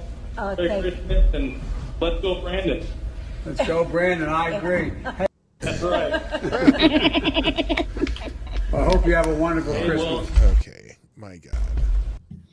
You know, now look, I can understand why he wouldn't have caught that when he first said it, but the fact that he repeated it and says "I agree" is flippin' hilarious. So here, let me just. I'm going to read something about this though, and here's how it's being portrayed, at least on ABC News, and this is so annoying. First of all, father uses vulgar insult during holiday call with President Biden. Okay, let me ask you something, and I'm going to ask the chat. And in fact, I'm going to put a poll in the chat. Is quote, "Let's go, Brandon." Oops, I didn't put the go. Go, Brandon. A vulgar insult. Because I'm sorry, when when someone says, in fact, I would say that saying "Let's go, Brandon" is avoiding the vulgar insult, even though everyone knows what it means. It's not a vulgar insult. It's not something that if you say in public in front of kids, it's not a vulgar insult. But them putting it as a vulgar insult, I mean, come on. So anyway, a man used a vulgar insult for the president when calling into a Christmas event on Friday and speaking with President Joe Biden and First Lady Jill Biden. The Bidens had been speaking with children and their parents who had dialed into a phone line run by the North American Aerospace Defense Command, aka NORAD, which tracks Santa Claus's path across the globe. The president and the First Lady surprised callers, asking the children what they wanted for Christmas and wishing them a happy holiday. The father, who identified himself as Jared, spoke with the Bidens about his children and then ended the call with "Let's go, Brandon." The phrase is a vulgar insult that has become code for "fuck Joe Biden." Now, I'm sorry, it's not a vulgar insult. But it is in place of a vulgar insult. And then, well, this guy's been doxxed already. Obviously, you knew it would happen. In fact, here, God, yeah. I mean, you know, he's people are just losing their minds over this here. In fact, it was trending the other day. Let me see if it's still trending, because Oregon was trending, and I was like, why the hell is Oregon trending? Because the guy's from Oregon, and it's just like, come on. You know, as many times as we heard, you know, fuck Donald Trump. And if you go on Google or DuckDuckGo or whatever, and you type in fuck Donald Trump, you'll get thousands of unique versions of fuck Donald Trump. They had songs called fuck Donald Trump. They had videos where Snoop Dogg shot Donald Trump in the head of, you know, a visage of Donald Trump. And you're gonna, you know, whatever. This is good-hearted fun. Well, they've got a few of the Joe Biden songs. Have you've seen the one? I forgot who it was that did it, but Joe Biden said, "I sniffed a girl." Yeah, I have seen that one. That's hilarious. And then there is a fuck Joe Biden rap guy, and yeah, I've seen that one. So it's like, but people saying, oh, this is a vulgar insult. Well, welcome to being president of the United States. I'm pretty sure that every president since frickin' George Washington has been insulted in a vulgar way. It's just stupid. So do you have any big plans for the New Year's? Do you do anything like that? Do you still do New Year's Day? Because I mean, we don't really do New Year's Eve. Me and the wife, we go out for dinner with some friends, and that's about it. Probably not too much. And the kids will be back from their moms, and it'll be us. We'll probably have some meal, but probably not to the level that Thanksgiving and Christmas. No. Yeah. Yeah, we've Lady Boomer and I have not probably. I think the last time we actually went out, I mean, other than going out for dinner at about 5 o'clock with some friends, because we do that, or 6 o'clock, whatever. But I'm not a big fan of any of the amateur nights anymore. So yeah, we're both getting old enough to do the early bird specials. Yeah, St. Patrick's Day and Cinco de Mayo and even 4th of July, any of the days that are now just an excuse to get shit faced, we don't do them. We don't go out on Halloween. We don't go out on New Year's Eve. We'll just, we'll drink Bloody Marys on New Year's Day instead, But, yeah, this year we hit the first Halloween where none of the kids really went trick-or-treating because they just gotten too old to do it. Cool. That's Of course we were also living in a hotel at the time because of the demo from the flood. Oh, that sucks. But now here's the thing though. Have the kids hand out candy now. Like I said, we couldn't do it this year because the kids got too old and we were stuck in the hotel and everything, so no one was here to do it. Right. But yeah, it's definitely a switch sides. We're on the giving side for Halloween candy. No, that's much better. I have much more fun doing that than I ever did taking them trick or treating. Because I can be stupid, and then of course, my big thing is I don't really dress up, but I like wear a hood and hold an axe when I'm handing out candy. Kids look at me funny. Or I always build a big fire in the middle of my driveway too. I grew up and lived in Fall River. Carrying an axe, probably not a good idea. Oh, yeah. Well, the axe is the theme today, so Well, yeah, Fall River, Mass, Lizzie Borden. Sure. Oh, that Fall River. Now you get to joke.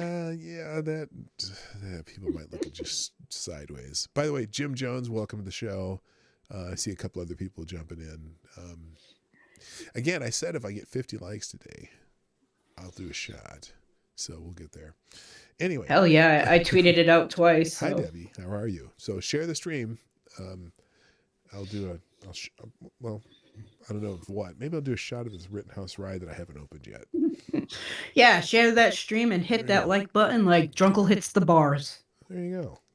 My own little bar down in the basement here in the studio. So, all right. So do you, out of curiosity, or I was going to say, do you have any other stories or a holiday toast that we can part with? Okay. Oh, wait a minute. Everyone in the chat, grab your drink. Yeah, grab your drinks. And it doesn't have to be alcohol. It can be whatever. It can be soda, coffee, a warm glass of milk. But raise your glass as we have this next. Yeah, toast. it doesn't have to be alcohol. I don't drink alcohol, so. There you go. Okay. Trying to choose. Let's go with an Irish one. Okay. May the saddest days of your future be no worse than the happiest days of your past. Oh. Wait. That's a really good... I like that. Cheers. Cheers to you. Cheers. All right. Well, thank you so much. And I'm so glad that you joined me today. And thanks for I see you around more, and I appreciate that because it's I miss you from Lords of the Night. You always had some good articles you sent out. And now that I still leave some in Twitter. Yeah, now that I'm looking at your Twitter feed, I'm like, oh my God, I'm so glad I'm following you now. Yeah, if you ever wanted to use any of those on your show, feel free. Monkey and them used it on Lords of the Night. Sure. When Chaos 120 used to be a thing, Irate used to use them on that show. So yeah. No, I know. Yeah, you've got a lot of stuff here. That's like really good stuff. So definitely. That's how the whole Florida thing started. And in fact, we're gonna. Well, since no one's in the green room, so I'm gonna actually keep you on for a second because you have a story here that that I just scrolled to. Let's as soon as it gets on my screen, my computer's moving slow because I have too many things open. So this is the example of which one? The lap dance. Oh, okay. There's two of the stories in there. The older one was when it first came out, and the second one was they ID'd the girl in the video. Oh. And So the more recent one is the ID of the girl and her opinion that if she was a guy, it wouldn't have, basically saying double standard and all that, and that she felt bad, she didn't know he married. But yeah, the older story is just like the intro to like the video and all that, and the second one is just the update that they found the girl. Oh, okay. Is this one? Okay, I'm looking. Oh, here it is. Okay, here's the first one. I'll do the first one, and then we will follow up with the second one. By the way, if you do want to join us on the show today, there's a link posted. Excuse me, what do you call it? Pinned link in the chat if you want to jump on the show today. But real quick, okay. So anyway, let's go into this story. Why isn't this coming up here? One of them did. One of them didn't. Oh, here he goes. My when I have StreamYards and Streamlabs and 20 tabs open, my computer tends to go a little slower. All right, here we go. Yeah, that tends to screw things up. All right, here's the story from the New York Post. NYPD rookie gives lieutenant lap dance at a wild party now under investigation. A New York. Dude, I saw the video. She looks like she's done this before. I'm just seeing. This is amazing to me. An NYPD rookie got down and dirty at a raucous holiday bash for her Bronx precinct, giving her lieutenant a raunchy caught-on-video lap dance at the wild events, according to footage and sources. The not-so-finest moment infuriated department higher-ups who have launched an investigation into Thursday's incident and already booted the lieutenant to transit, sources told the Post. The newbie female cop is seen in the CME footage wearing a checkered, this just skipped. A checkered black and white miniskirt, black cutoff tank top, and black knee-high boots as she grinds on top of the 44th precinct Lieutenant Nick McGarry. McGarry, that's a good Irish name. The married lieutenant. Oh, in the Yonkers bar, according to law enforcement sources and several videos. Well, where's the video footage? There's the culprit right there, as you can see. That's a little bit intimate to be someone with, who's a boss. Oh, she's doing the that ass up thing there, and let's see what this is. And the lieutenant wasn't the only one she did it to. I'm afraid to scroll down. Okay, it's not filling in on my screen here. But it says the identity of the female officer could not be immediately confirmed. Yeah. It was confirmed. They found her. They found her now. A rep for the New York Police Department said the department was looking into the incident. At one point, she straddles the lieutenant from the front, cupping his neck with her arm and her skirt hiked up, revealing black undies. as an onlooker playfully hands him a wad of Right cash. This is, she works for him. That's not good. I mean, well, not. She claims that she doesn't know that he was married. Well, I don't know if it matters if you're in an office, if you're out with your fellow police people, though. Oh, is this? Did they have the video on the second one, or what is this? That's not. I thought it was in the first one because that's where I was watching it. Okay, I'm gonna have to close the window for now. For now, let's just do that. So, if this comes up, just for research purposes, we will play the video. And yeah, sure it was. Yeah, you know, you have to. Okay, let's see here. Why is this? Maybe it's. Let's try that. To answer Spudgun in the chat, my guess is because in the first article, she wasn't identified, and the cop who got the lap dance was. If you look at the second article, her face is clearly shown. Oh, we're at 40 likes. We need 10 more likes just to get for me to do a shot. Which, there you go. Let me see here. Yeah, unfortunately, my computer's decided to take it really slow here. What is this? Maybe we'll close this one. I bet this has too many things going. I'm going to close some other windows. That would help, maybe. Let's see here. As I don't need probably. But they did have the article on that. Did they say who it was in the ABC News? Well, they didn't say who it was in ABC News. But the guy who said "Let's go, Brandon." They definitely have him doxxed on Twitter, though. They telling who he is, where he works, and the thing is, though, the company he works for. Cause apparently, somehow he was calling from. They said he was calling from some company, but well, the New York Post has him here. Well, we'll get there in a second. I want to go back to the police officer who's. This may not work.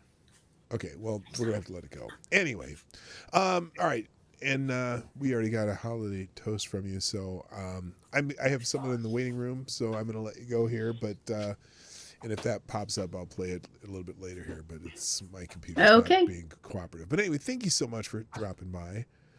And yeah, not a problem. And I look forward to seeing you in chat in the future. Absolutely. All righty. Bye-bye. Have a great night. Yeah, bye-bye. Bye. All right. Thank you, Colleen Bernier, our official Florida correspondent for the Morning Night Live. Next in the chat, or excuse me, in the from the green room, I have Keeverdam, who I'm going to bring up in just a second. What the hell's going on with this? Yeah, that article's not coming up here, so we'll just deal with it later. My whole computer's screwed up. Anyway, let's bring in Keeverdam. Good Christmas to you, my friend. How are you? I'm all right. How are you? I'm doing fantastic. What's going on? Not much. I spent most of the day today just sleeping and just doing nothing. But I did spend Christmas Eve with my mom's family, as I do every year at her house. Oh, nice. Is that kind of a tradition thing you do? You do Christmas Eve and then chill on Christmas Day? Is that a norm? Or is that... Well, yeah, it used to be Christmas Eve at my mom's house for as long as I can remember. But it used to be the next day on Christmas, on the actual day. I would either go to my father's house or spend it with his family or go to my mom's friend's house or something. But since for some reason whoever is hosting, the person who hosts Christmas Day on my father's family, they decided to switch it to Christmas Eve, and so I can't spend that with them anymore. Oh, that's so hard when you have to choose. Well, I'm close because of how things go, right? Yeah, well, I have more fun with my mom's family than I do with my dad's family anyway. Yeah. Yeah. Yeah, that's. We just, we talk about, past stories about, my uncles or my aunts' childhoods or whatever. Mm-hmm. Yeah. reminisce on that. So what has you up this time in the morning? Because I noticed that you are often up in the chats when when Monkey does these late night things. I switched to second shift several months ago. Oh, okay. Yeah, but that also means that I can't really engage in the chat as much because I'm at work in the afternoon and in the early evening. So I don't know. Yeah, I had this this whole month that I do every year where I'm working overnight, it would be the equivalent of third shift for anybody else. You had to work on Christmas Eve, didn't you? Well, Christmas Eve, going into the morning, so Thursday into Friday morning, but then I was done for the day at 7:30 in the morning. Oh, okay. So, but I ended up, I never got to go to bed because we were still getting ready for having people over, and then I had to make a whole other batch of chili, so I had to run out and get all the ingredients for that again because I had to make a whole other batch because I screwed up the first batch a little bit. But now it's fixed. I've finally been able to fix it just by adding a few new extra ingredients, but it was a disaster. We would have had no chili last night had I not made another batch. Yeah. So I had macaroni and cheese at my mom's house, and cookies, of course. Who bakes the cookies? My aunt baked the crinkle cookies, but I'm not sure. My mom probably bought the other cookies. What? Crinkle cookies. What are crinkle cookies? Crinkle cookies, they're dark brown with white. They're like snickerdoodles, but I think they're inverted color-wise, I think. I don't know. Oh, okay. They're good. They have it's white powdered sugar. They're covered in white powdered sugar, sort of, and they have it's dark brown underneath. Okay. Yeah. Well, cool. So, so I was having everyone come in and either tell a story or tell a joke, and then we're gonna finish with a toast. Who's telling a joke? You are. Does it have to? You could tell a joke, tell a story, or tell a story or a joke or whatever you want to talk about, and then at the end we're gonna have you do a toast of some sort. Does it have to be a Christmas related joke? Nope. It could be whatever else. In fact, I do have a Christmas related joke that I'll tell later, but no, it is not. It doesn't even have to be Christmas related. It's whatever you want to say, whatever you got. Your favorite joke you've heard lately. Is there a lot of background noise on my end? Someone in chat said that there was. There's a little bit. It's not too bad though. I have my earbuds in though. I don't know what's going on. Maybe it's my gain or something. It could. Yeah, it could be. It's okay. It's well, okay. It's fine. I might get a mic. I might get a new mic soon though. Anyway. No, it's fine. What kind of story? From my childhood or something? No, or? I don't. Just anything. You know what? I'm not. When I started this, I said it could be any kind of story, any kind of Christmas story. It could be a news story. It could be whatever you want to talk about, or a joke. Okay, so you can tell a joke, and it doesn't have to be Christmas related. We're just doing kind of a random show tonight, and something that a joke you might tell your friends that you haven't seen for a while at Christmas, or whatever you want to do. Debbie, you can click the link at the top of the chat, or if you just want to type it in, and I'll tell it when we get there. Okay, now back to Keeper Down. Or any story, anything that's interesting that you want to talk about. It doesn't even have to be a story. It could be just whatever comes to mind. Okay. Some people already know this, but my mom used to clerk for the Rittenhouse judge back in the 80s. Oh, really? Yeah. I didn't know that. I haven't heard. Yeah. How did I have not heard that? I don't know. I don't post it in chat much. I only post I live near there. I'm from there originally. Yeah, no. Don't you live in Racine? Or did you live in Racine, right? Yeah. Okay. I was born and raised in Kenosha, but now I live up in Racine. So. Oh, that's cool. But when you were like watching this whole thing go on, this whole trial go on, was that, did your mom have any thoughts about Judge Schroeder?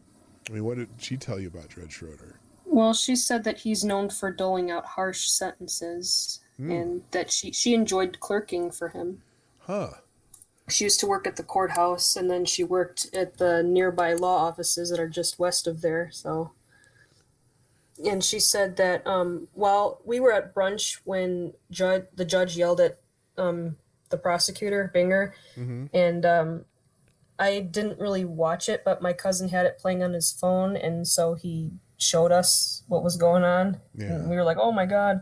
And my mom said that, oh, one time when I was working for him, they had to drag out a guy out of the courtroom, like by his arms and legs. So, I don't know. Wow. Yeah. That's wild. Yeah. Huh. Mid to late 80s. It was around right before I was born, so. So it's not the first time. Why? Because I watched or I was listening to an interview with Binger, and he said, "Yeah, that's not the first time he's yelled at me in the courtroom." Yeah. Oh, he's a total prince, and it just goes one in one ear and out the other when he yells at me. Yeah. Interesting. So, Yeah. and then go ahead. And I grew up 2 blocks away from where Rittenhouse shot Huber and Grosskreutz. Oh, wow. Yeah, and I that hospital parking lot used to be an elementary school, and I went there from 1st grade to 5th grade. Oh, crazy. So Yeah. you know the area obviously well. Well, you're not that far. You're not that far from there now. I mean, Racine's not that far. No, it's not. It's in fact, well, Racine is closer than Grosskreutz lives. Yeah, he's Right? from West Allis. Yeah, that's way up that's like in Milwaukee, right? Yeah, west of Milwaukee. Yeah. See, because we used to go there for basketball tournaments all the time. There was my son played when my son was playing basketball in AAU tournaments. We'd go up there all the time. We'd always play. They'd have tournaments where they used what is it? Not Milwaukee Tech. What's that? MATC. Yeah, MATC. That's it. Yeah, they'd use that, and then they'd use one of the schools up north, in the northern suburbs. But anyway, yeah. So, and I know Milwaukee pretty well because I also had a friend who worked there out of college, and so we'd always go visit him. And the thing about Milwaukee that was crazy is there's, in the summer at those festival grounds, like there's festivals every weekend. Like Summerfest? The Summerfest is the biggest one, but yeah. But we went to Italian Fest, and then we went to Summerfest, then we went to the one other weekend we went. I mean, there's a festival every weekend, so you could find, it's always on those festival grounds. It was just a hoot, but Summerfest is a blast. But yeah. So anyway, anything else you want to talk about? Or do you want to do? You got a toast for us to finish off? If you have a toast, let me know. Then I can have everyone raise a glass. I guess I could do a toast. All right. I don't really have anything else to say. I guess it can be simple. That's okay. By the way, thank you also for watching the show, and also I appreciate you're with the other places I go, and I see you a lot. You always are one of the best greeters out there. I always appreciate getting a high from you. So I really do appreciate that. All right, everyone raise a glass. We have a toast. Okay, I've never really done a toast before, but here's to the chat and their families, their friends, and the streamers and people who help others out, especially during, the holidays. That is a fantastic toast. Thank you. Like a pro, like a boss. Everyone, and cheers to everyone on that one, and thank you, Kiverdam. You're welcome. All right. Well, thank you so much for popping in. You're welcome. All right. You have a good night. Thanks. You too. Yeah. Bye-bye. Bye. All right. That was fantastic. Thank you, Kiverdam. I appreciate that. All right, so I'm going to kind of get back into the chat a little bit. Good morning, Merry Christmas, Viking Buddha. Appreciate that. And Happy Kwanzaa for the people who celebrate Kwanzaa, which has not been a big part of my life. But you know what? I hang out with the Hoteps a bit, and they celebrate Kwanzaa. Uh-oh, we're at 42 likes. I'm almost having to do a shot here, which is good timing because this glass is almost empty anyway. So I'll just use the same glass since I don't have I forgot to bring a shot glass down here with me. Let's see. And Debbie Things, how you doing? Gunfox, what are you saying? I gotta work 12 hours. Oh gosh. Yeah, I am so fortunate. I do not have to work again till 4 o'clock Tuesday morning. I'm not sure why we're not working Monday morning at the place with the brown trucks, and then my other daytime gig, I'm not working there Monday either. So I get actually 3 full days off in a row, which doesn't happen a lot unless I'm on vacation. I did just get my my 15-year service plaque from the place with the brown trucks, which was kind of cool. Which means they at 15 years they give you another week of vacation. So I'm up to 5 weeks at that place, which is fantastic. I mean, that's unheard of in some places. So that's cool. Let's see. I'm going to see what's going on in the chat here. Don't get brazen with me. Yeah, that's Judge Schroeder from the Rittenhouse case. That was crazy. Also, let's see. Who else is here? Jim Jones, nice to have you back. And anyone else jump in? Obviously, somebody's jumping in because there's 43 likes, which means we've had a pretty healthy in and out flow here. I'm all for made the poor bastards in front of us die for their worthless nation as we roll over them with our what? I'm not sure what that means. I must have missed something. Anyway, welcome Roasted Opinions for subscribing to the show. Thank you for doing that. Appreciate you for subscribing. Good morning, my dude. Well, good morning to you too. Welcome to the show. This is a random Christmas show. Just we said at the beginning that you can, if you want to jump in, you can. There's a link at the top of the chat. Telling either Christmas, well, it doesn't have to be a Christmas story. Tell us what you did for Christmas.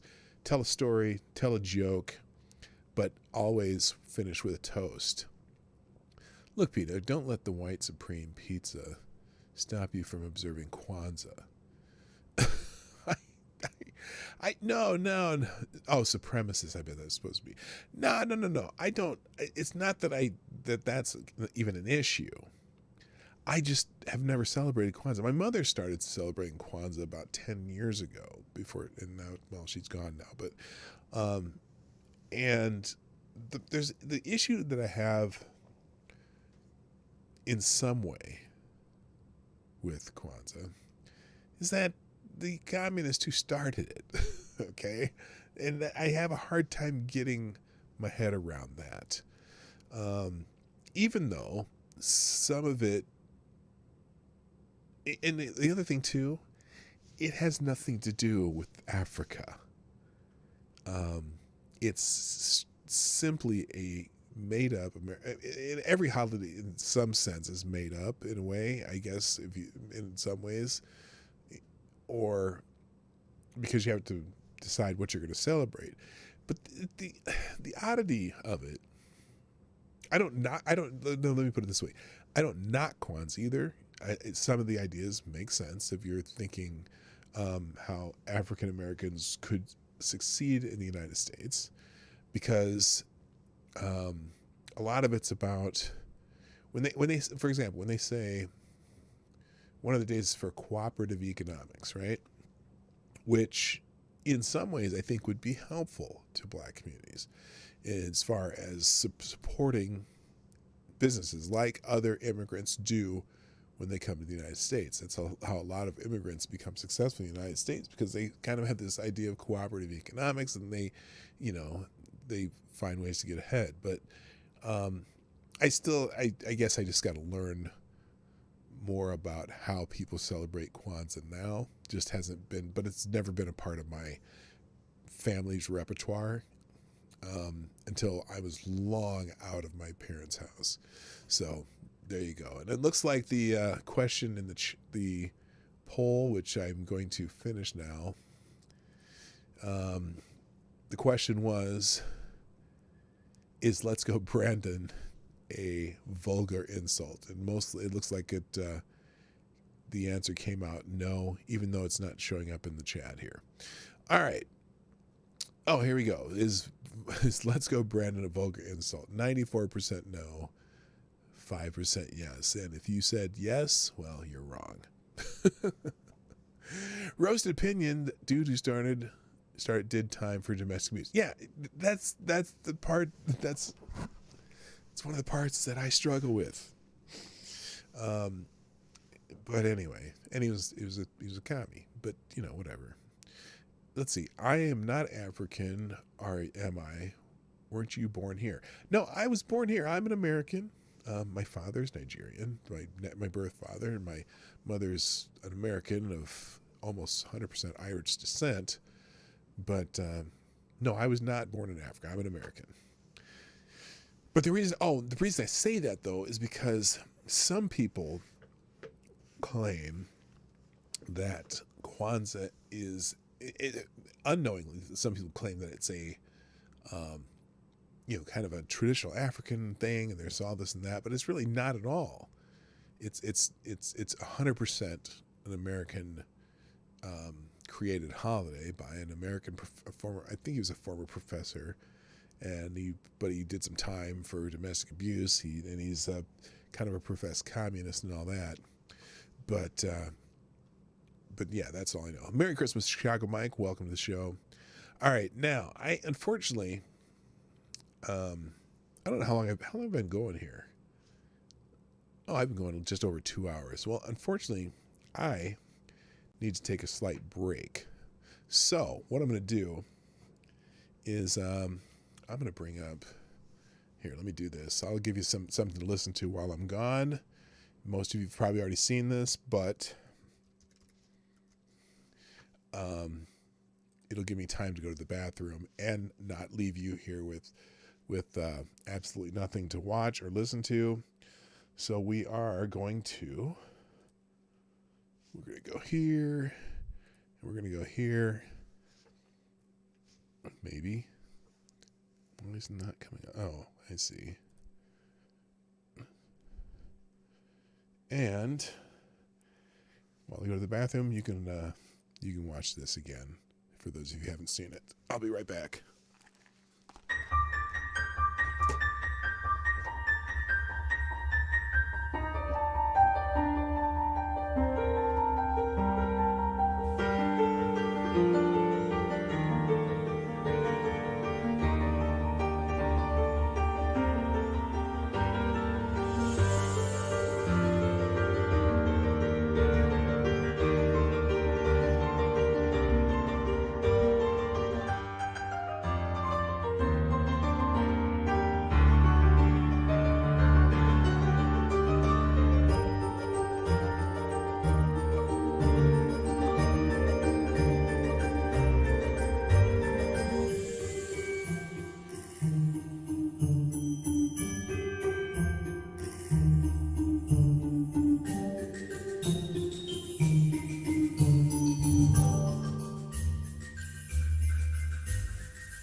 Ding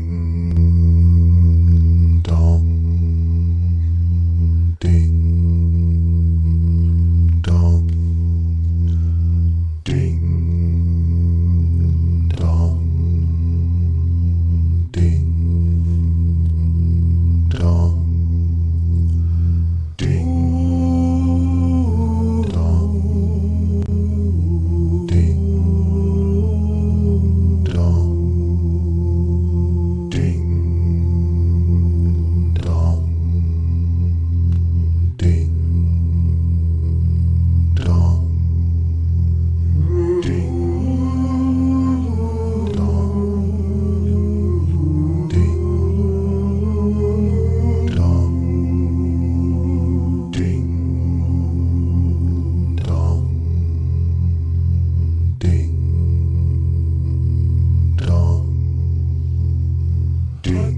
bells, sweet silver bells, all seem to say, throw cares away. Christmas is here, ding, in good cheer, too young and old, meek and a bold. Ding dong ding dong, that's the song. Ding, drove a ring, dong, caroling.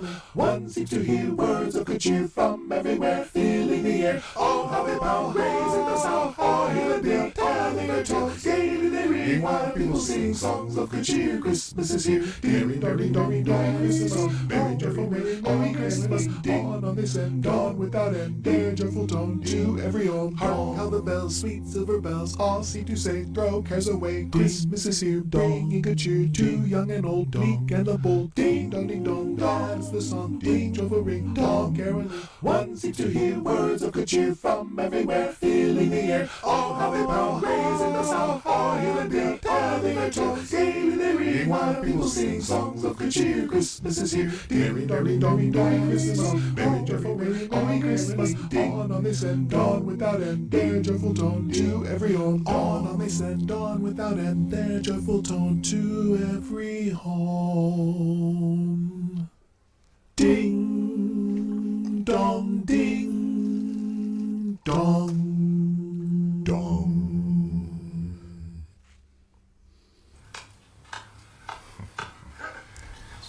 Ding president, ding president, ding president, ding president. I gotta run, I gotta run, I gotta run, I gotta run. I look a Burger King, I make flavor whoppers, wear a paper hat. Do you want an apple pie with that? Do you want an apple pie with that? Ding president, ding president, ding president, ding president, ding. Fries are done.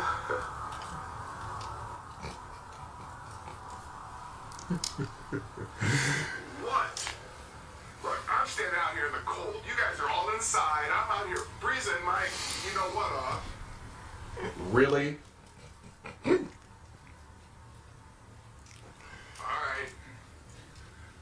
Merry Christmas. Merry Christmas. Merry Christmas. I'm out here freezing my butt off, y'all.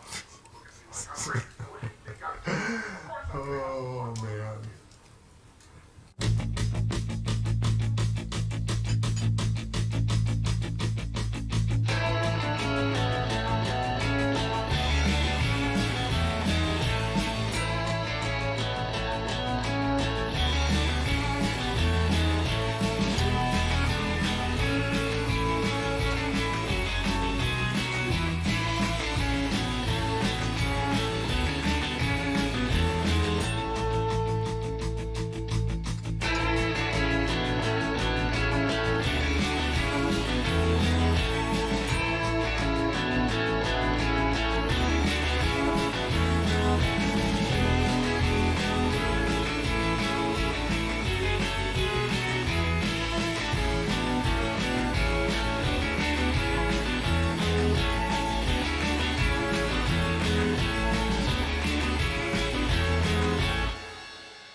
All right, I'm back.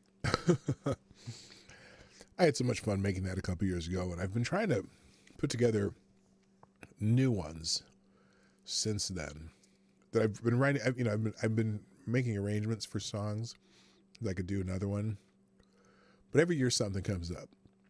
Last year it was COVID, and I stopped making it. And then this year, I had to deal with my mom, and just the whole things that happened during December, just didn't get into it. So I think I'm going to do, I've been writing different arrangements of different songs, and I'm going to record them over the summer. And so that way, all I have to do is make a video when it comes down to, putting one out. Because I really want to put one out next year. I've had a couple of songs that I've been writing arrangements for, for four me's. And so there you go. I am going to, though. Oh, by the way, the names, Marty O'Connor, that was my last name when I was born, before I was adopted. Marty Ogike, that's my father in Nigeria's last name. Marty Johnson, well, that's me. And Marty Francis is my middle name. And I was going to make that my stage name when I was in theater. But then I remember you should never trust anyone with 2 first names, so then I changed that. I just kept it Marty Johnson. But anyway, we're almost at 6 more likes. 6 more likes till I have to do a shot of Rittenhouse Rye. Okay, well, we're almost there. I did bring down. No, this is gonna look weird because I have a piece of cornbread. When I was upstairs, I had grabbed some of my chili. So there's chili, but I have a piece of cornbread sitting in it. But that's what the chili looks like, just in case you're wondering. And it's really quite good. I hate eating on the screen, but I'm going to anyway. Because I'm kind of hungry. Only 6 more likes. So my wife said, so 3 down, 3 more kids to go, huh? I said, you got it. She said, you're going to kill me with 6 kids. Oof. Yeah, I'm not ready for... We stopped at 2. We knew we were going to stop at 2. Oh my gosh, there's 2 more. Who's all showing up that I'm not seeing here? Or are you just going to your alternative accounts? I better finish this peanut butter whiskey so I can do a shot of the Rittenhouse Rye. I'm afraid of that. I haven't even opened it yet. But, you know, I'll do what I got to do. You know what I mean? You do what you got to do. So, plus I'm running out of time. I'm not sure. I was going to check something because I wanted to see. My plan was, well, actually, I didn't plan on streaming today. Let's see, subscriptions. Just see if my friends are streaming here. Oh, what happened? Queue will be cleared. Cancel. What am I doing there? I'm just going to subscriptions.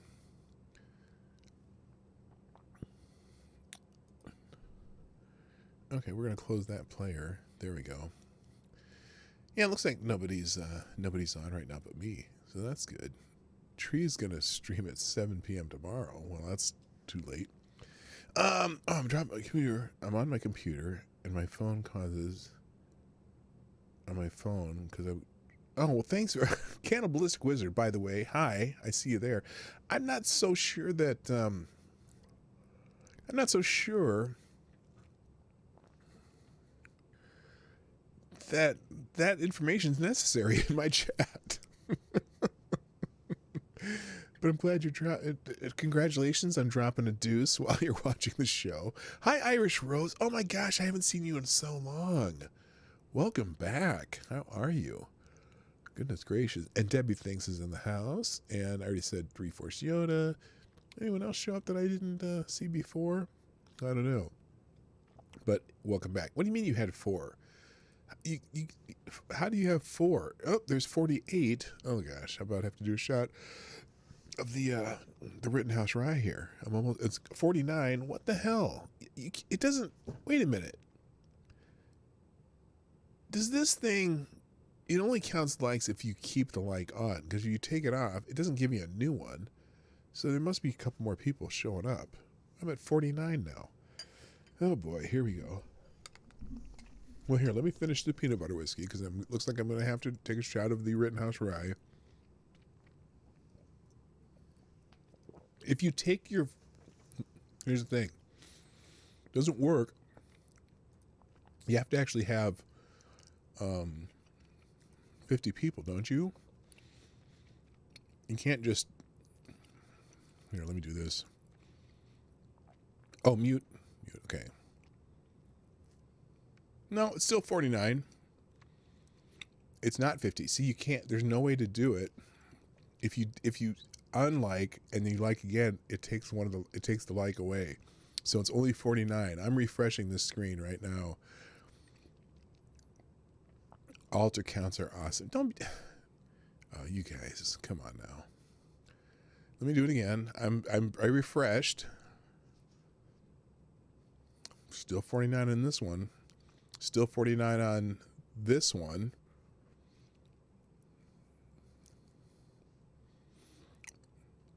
It's not 50 until it says 50 on my screen. But here, see this? That's an empty glass. See, you need to get more people here. All right, and here, look at this.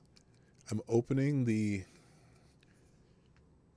maybe I'm opening the Rittenhouse Rye. Yep, I'm opening the Rittenhouse Rye just because I'm getting ready.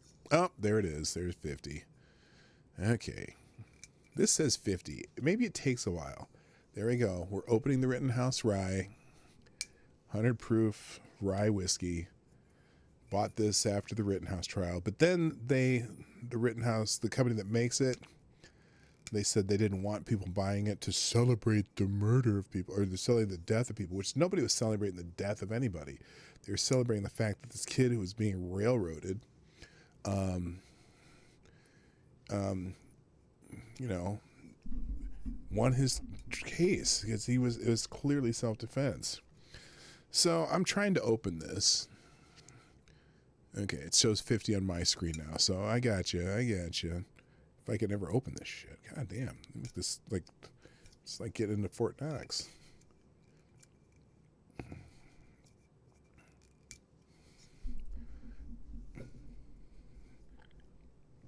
The fuck? They don't want you to drink it. You can buy it, but you can't drink it. All right, there we go. There we go. Got a little, get the plastic safety thing off here. All right, there it is. We're getting that. Now, here we go. Now, don't get mad at me if I don't take a giant shot. This is not a shot glass. It's a wine glass. There we go. Opening the Rittenhouse Rye. I don't even know if this is legal to do on YouTube. I guess they don't really care if you drink on YouTube. I've seen more than one person drink. So there we go. There we go. Good healthy shot. Probably close to 1.5 ounces, 2 ounces, somewhere in that range of Rittenhouse Rye for the 50 likes.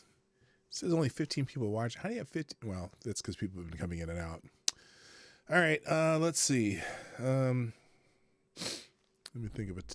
Oh, wait. Here, we'll do this with a be smarter than the bottle. Oh, so funny. Anyway. All right, let me tell the joke here and then we'll do the shot. So a husband and wife are Christmas shopping at a very busy shopping mall just before Christmas. And the wife suddenly noticed that her husband was missing.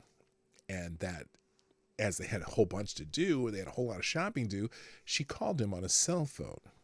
The wife said, where are you? You know we have a lot to do. And he said, well, honey, you remember that jeweler we went to about 10 years ago and you fell in love with that diamond necklace? I could not afford it at the time, and I said that one day I would get it for you. Little tears started flowing down her cheek, and she got all choked up.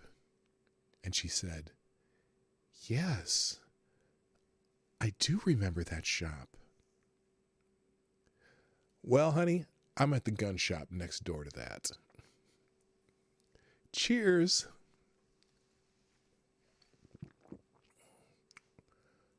Wow. Wow. That is really smooth for 100 proof liquor. That's amazing. Wow. All right.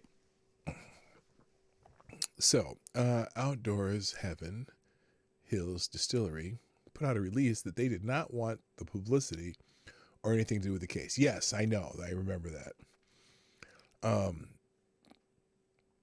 Yeah, they did not want anything to do with it. So, hey, you know, there's a here's something for your Christmas wish list. There's a company here. I'll put this on the screen that makes a sex robot with apparently it's been getting some attention because it has lifelike tattoos. So maybe for your Christmas list next year, lifelike sex robot with tattoos sends fans wild and dreaming of inking their own doll. The owner of a realistic sex robot who lives in a magical kingdom has dropped jaws among her 4,000 Instagram fans after sharing a snap with a doll with racy tattoos. So this sex doll has its own Instagram account. Yeah, and that is not a human being. That is a sex doll right there. A tattooed sex robot has inspired fans to ink up their own lifelike dolls. Real Doll, the world's leading manufacturer in luxury love dolls, sent their social media followers into a frenzy by sharing one of their products with tattoos. The owner of a sex bot named Snow, who apparently lives in the Magic Kingdom, has built up a massive Instagram following by sharing various snaps of her. Computer-generated images of Snow started by KK Fun show her enjoying scenery such as a jungle and beside dragons in the Game of Thrones. A recent snap, however, might prove to be a game changer in customized demands from Real Doll customers. And there she is with flower tattoos. This is this Snow? Is this her? I don't know. It must be. Is that, KK Fun captioned the photo with the doll with tattoos of flowers on her chest and arm, explaining she is still in pain after going under the needle. It reads, "Everyone has a first time for everything. Snow is getting her first tattoos. She is complaining it hurts a little bit. In the end, she is happy with it. Her favorite flowers." Adoring comments flooded both on the original Instagram post and Real Doll reposts. A follower responded to the picture, "Wow, very nice. If I ever have the money to get one of these girls, definitely going to get her tattooed." Apparently this is another photo of Snow on Instagram. This is really just scary to me, but anyway. The tattoos match Snow's ruby red lips, one person wrote. Somebody else said, "Very beautiful. Wow, a beautiful tattoo is very healthy for you to enlighten." The Westworld style sex robot factory announced last week that it will be releasing groundbreaking new dolls in the year. What are they going to be on a surveying crew? What the hell? Good night, Irish Rose. Nice to have you drop in. And they should not have named it that. Yeah, I'm saying. So a sex doll with daddy issues. Yes. Anyway, Real Doll thrilled their Instagram fans with a sneak peek of staff working on their latest creations in their Las Vegas headquarters. So this place is located in Las Vegas. Oh my God. Is that the end of the story? Oh, the post said, "We're mixing up some new things to get excited about for the new year. Keep them peeled for the great 2022. #Real Doll." A bodybuilder who divorced his sex doll wife for 2 younger models has oh my God. Oh my God, no, I did not just read that. A bodybuilder who divorced his sex doll wife for 2 younger models has revealed his Christmas plans with his new lovers. Yuri Tolochko, 36, is spending his first Christmas with his pair of new girlfriends, Luna and Lola, and is hoping to have a festive threesome on the big day. Is that okay? That's the end of the story. What the hell's going on there? Oh, that's something there. Okay, there you go.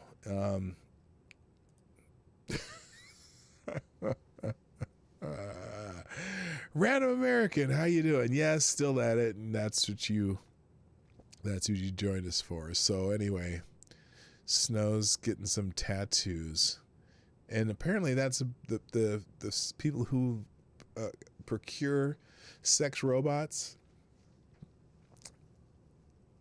kind of like it. I kissed a robot and I liked it.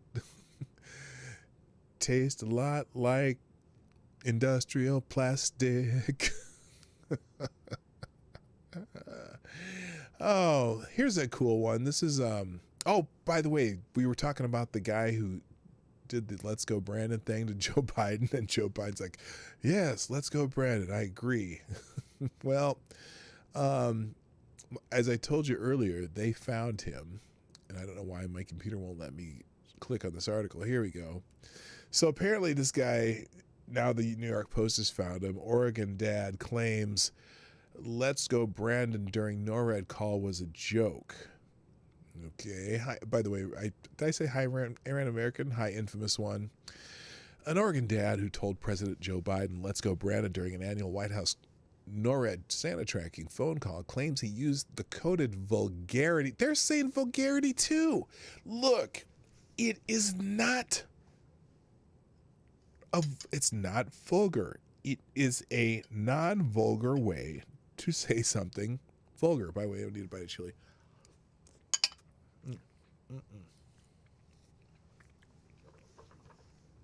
The anti-Biden phrase has become popular in conservative circles as it stands in for fuck Joe Biden. They didn't write that out. But Jared Schmack, that is his name, Jared Schmack, said he meant no disrespect to the president when he snuck the slogan in during a final seconds of a Friday call. At the end of the day, I have nothing against Mr. Biden, but I am frustrated because I think he can be doing a better job, the father told the Oregonian. Merry Christmas and let's go Brandon, Schmeck said at the end of the call.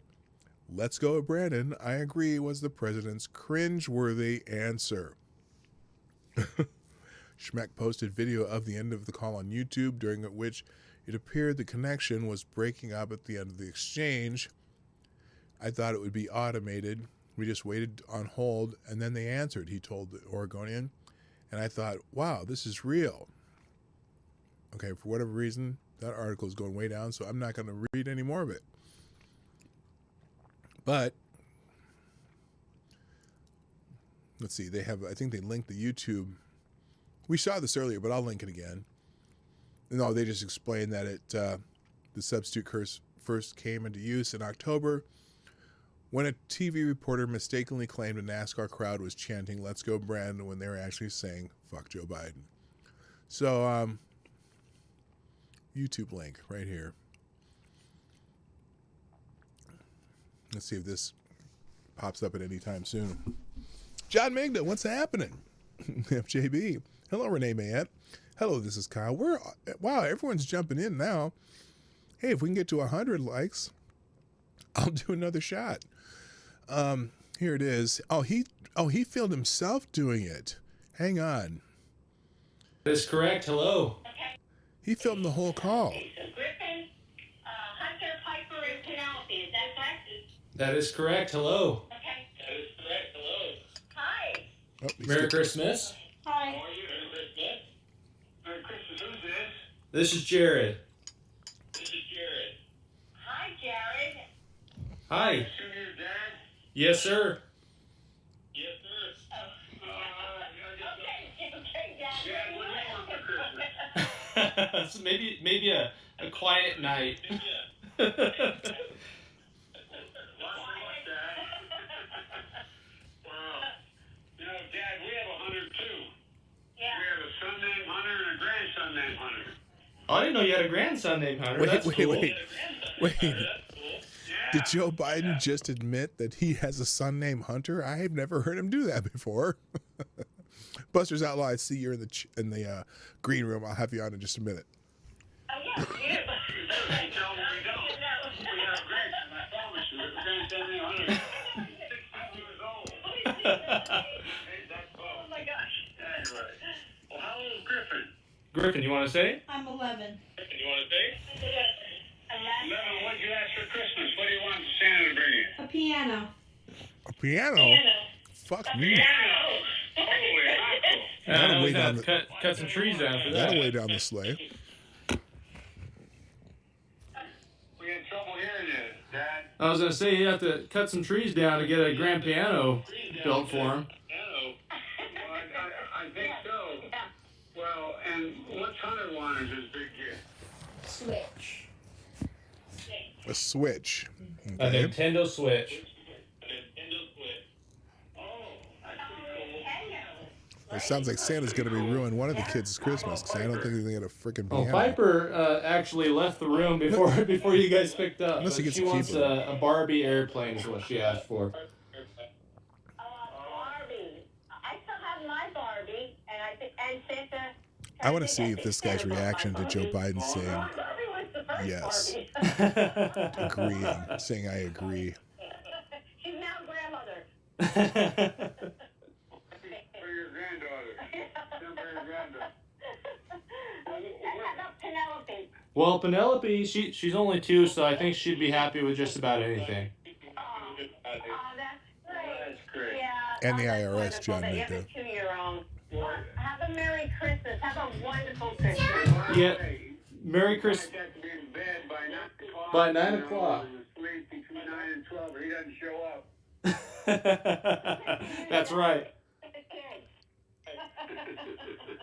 Hey, well, I hope you have a wonderful. yeah, I hope you guys have a wonderful Christmas as well. Merry Christmas, and let's go, Brandon.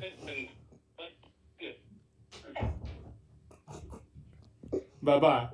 Also, he didn't hear it, but they on the when they did it on the news, or whatever, the other clip on their live stream, he said, let's go, Brandon. I agree. That's what Biden said. So he never heard him say, let's go, I agree.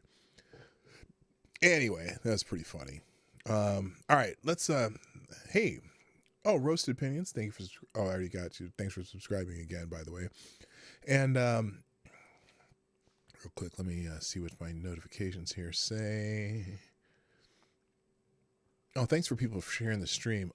These are crinkle cookies. Okay, so Kieverdam was talking about crinkle cookies. These are what crinkle cookies are. I've had these. Those are good.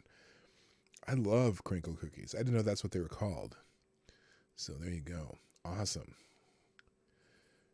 All right, real quick. Okay, let's I have someone in the green room who's going to join us here in a moment. That would be Buster's Outlaws. And 3, 2, 1. Buster's Outlaws, what's happening? Hey, man, what's going on? Merry Christmas. Merry Christmas to you. I'm so glad you're here. What's going on? Not too much. Just finishing up the Christmas stuff. We were just watching the family movie, Christmas movie, Trading Places. Oh, yes, that is another Christmas movie that most people don't think of as a Christmas movie. It's absolutely. No, they don't. Well, it's not really a Christmas movie. It's a holiday. Hey, hold on. Bite your tongue. It's a Christmas movie. There's Christmas. It's prominently during Christmas time. Yes, but they do talk about New Year's Day or New Year's. This is true. They do, but that's why I call it a holiday movie and a Christmas movie, basically. Yeah. So no it's doubt. kind of both, really. Okay. But it's a great movie. And man, I was so stupid for the last 40 years. I thought that thing took place in New York City. Wait, what? Oh, yeah, it takes place in Philadelphia. Oh, they're at the is the Mercantile Exchange or something like that, or I can't remember what it is. Yeah. I thought for the last 40 years until tonight, my dad was saying that's Philadelphia. Mm. I was like, what? That's I was like, I thought it was New York, because at the end they go to New York, and that's where they do the commodities exchange. Or the commodities exchange. That's right. Right. Yeah, no, and that's I'm trying to think what year that movie came out. It's like 1983. 83. Yeah. Yeah, that was my favorite movie of the year, pretty much just for one reason, because I'm just 1 year out of college at the time. Or I was in freshman. No, that was my freshman year in college that came out. But there was, Well, it had a great cast, man. I mean, everybody in it was superb. It was directed by John Landis. Right. I completely forgot about that too. I mean, there's so many. I thought Oz directed it because he was in it. He was usually a director too, wasn't he? Oz. I can't remember, but it was. Well, when you're 18 and you're a 19-year-old college student and you see Jamie Lee Curtis boobs, that's the only reason you need to see a movie. But no, the movie was good too. Actually, had a lot of Nicki titties in that one. Actually, yeah. So that was a fine movie. They really straddled the line on what was R and what was PG-13. Right. Yeah, they did. I think that's the only reason why they showed the titties was to make it not rated R or so rated R that everybody couldn't see it. Right. But no, that was such a funny movie, and still is. It kind of holds up too, as far as it really does. You know, it's even though the scenery is dated, the movie itself the story is good. It's a story that holds up. But there's two things going there. You got the time period piece, and you got the place period piece, like Philadelphia / New York. Right. Time, and it does a very good job of showing both. And Bo Diddley was in that as well. Did you realize that? Yes, he was. I know that. I mean, there's just so many people in that movie, in those movies with Eddie Murphy. Yeah. I mean, you also had what was it? Harlem Nights, where there was just tons of everybody was. They were all Harlem Nights is loaded with like stars that, you know, early stars and stars that were like established in the black actors. It was loaded. Yeah. But yeah, no, and Eddie Murphy was as hot as anyone on the planet at the time. So every movie he put out just was immediate gold. Yeah, he was like that last little piece each one of those needed. Right. That made it perfect, basically. Definitely. So our gig tonight on the show, which is an impromptu show, you can tell us. Well, first I'm asking everybody what they did for Christmas, and then you can tell a story, a joke, or a joke, and then finish with a toast. So first, what did you do for Christmas? Nothing. Just stayed in Austin and chilled out and hanged out with families and stuff, and went to the family get-togethers and stuff. Went to my brother's grave, stuff like that, and that's about it. Yeah. So, is there a tradition like in your family that you think when you think Christmas, this is going to happen at Christmas? No, we always do something different every year. Okay. We don't do anything the same. We try to have traditions, but they never work out more than a couple of years in a row. Okay. And then a story or a joke. It doesn't have to be Christmas related. Whatever you can, whatever you wanted to talk about when you thought I'm going to come on, is your story. So what's that? Well, it's actually kind of interesting. We were talking about black holes before. I was learning about white holes recently. Apparently, it's the complete opposite of the black hole, which emits energy and data. Okay, I am unfamiliar. Tell me about what you're talking about. I know. They just discovered this. Really?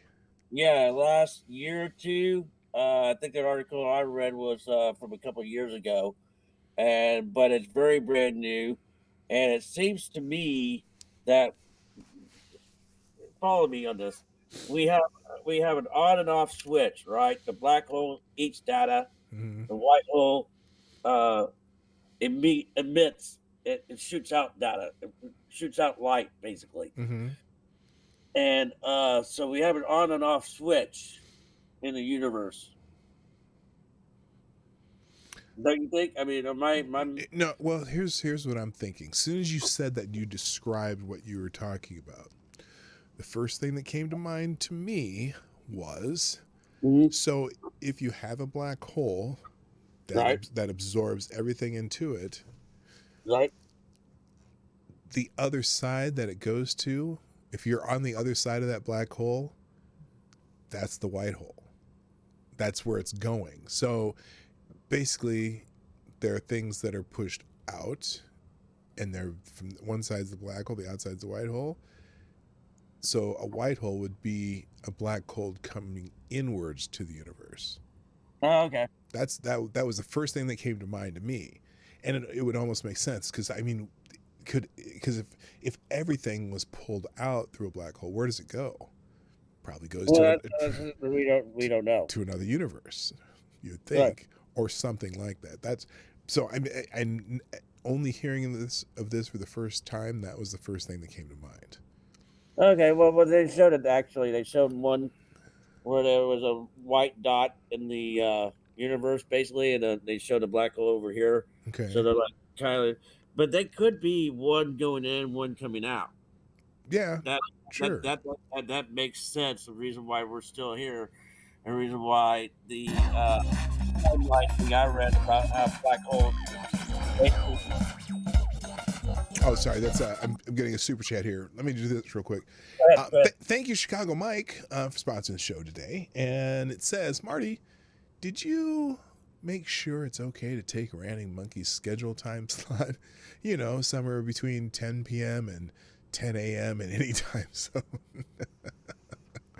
Isn't that the truth? It's funny because as I got past like 1:30 a.m. our time, I had to go, oh, I wonder if Monkey's streaming. And I thought, well, I'll just open a YouTube window to see when he comes on, and that's when I'll end this stream. So, but the problem doing that is, like Chicago Mike says, it could be anywhere between now and 10 a.m.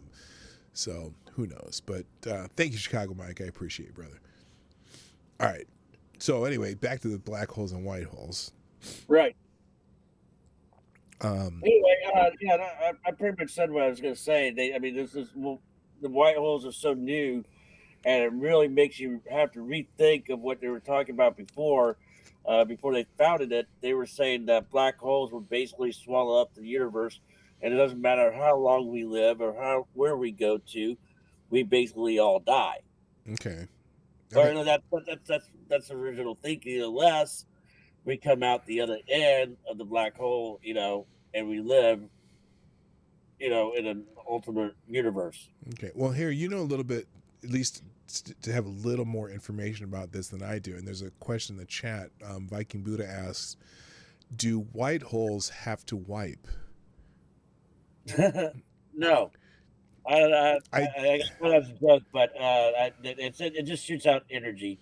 Okay, maybe Jimmy from Philly could answer that better anyway. But all right, now, all right, so that's okay, cool. Well, thank you for that. That's an interesting topic, and we'll probably talk about that one again sometime. Do you have a toast to finish off with?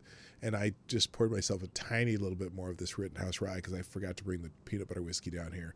So I'll just toast it with a little bit of Rittenhouse Rye. Wait, hang on. Everyone in the chat, grab your glass. It can be booze, milk, coffee, or water, or whatever you got. But everyone raise a glass as Buster Outlaw gives us a toast to finish with. Here's to a better future and downfall of the SJWs and the Democratic Party. Cheers. Cheers to you, my friend. Thank you so much. Wow, that's amazingly smooth. Thank you, Buster Outlaws, for being on the show. Let's see. What else do I got here? Asian holes are the best. Okay, come on now. Oh, man. Although, I was going to make a comment about the spectrum. Anyway, okay, now, I had another article here ready. We'll see if I can make it. Well, okay, here's a new milestone. We're at 52 likes. And if you share the stream and we get to 75, I will do another shot of Rittenhouse Rye as opposed to just sipping it now. Because now I'm just sipping this because I don't necessarily do drunk streams, but it could happen. It could happen. It could happen, really. Wait, the white holes are unwiped. You heard it here first. Yeah, I doubt it. The Earth or any ship would make it in one piece through a black hole. No. Oh, I don't either. There's a... What's the one... There's a a ship they launched. I think they launched it in 2006, and it's way out past Pluto. I can't remember the name of the ship. And Gunfox, that is a great question. Have I checked the Discord news section lately? Yes, I have. But you know what? This might be a good time to do that. Oh, I got the hiccups. Let me do this one story, then I'll go into Discord, because that there's. See, the thing is though, I wasn't gonna do serious news tonight, Gunfox, and so the problem is, if I go into Discord and I do news from Discord, my head will explode. Is my guess. Well, I'll check. We'll look in there. We'll look. I'm going to do this first, though. Marty, did you cover the Atlanta flight Karen meltdown? Oh no, I don't remember that one. I have I seen that one? Oh, let me see if I can figure it out. First of all,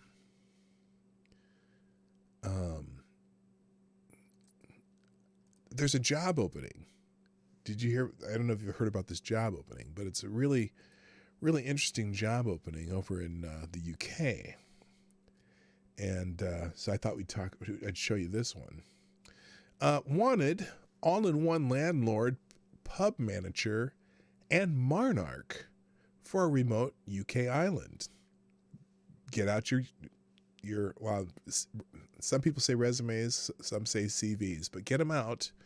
Wanted all-in-one landlord, pub manager, and monarch of a remote UK island. Have you ever wanted to be crowned king or queen?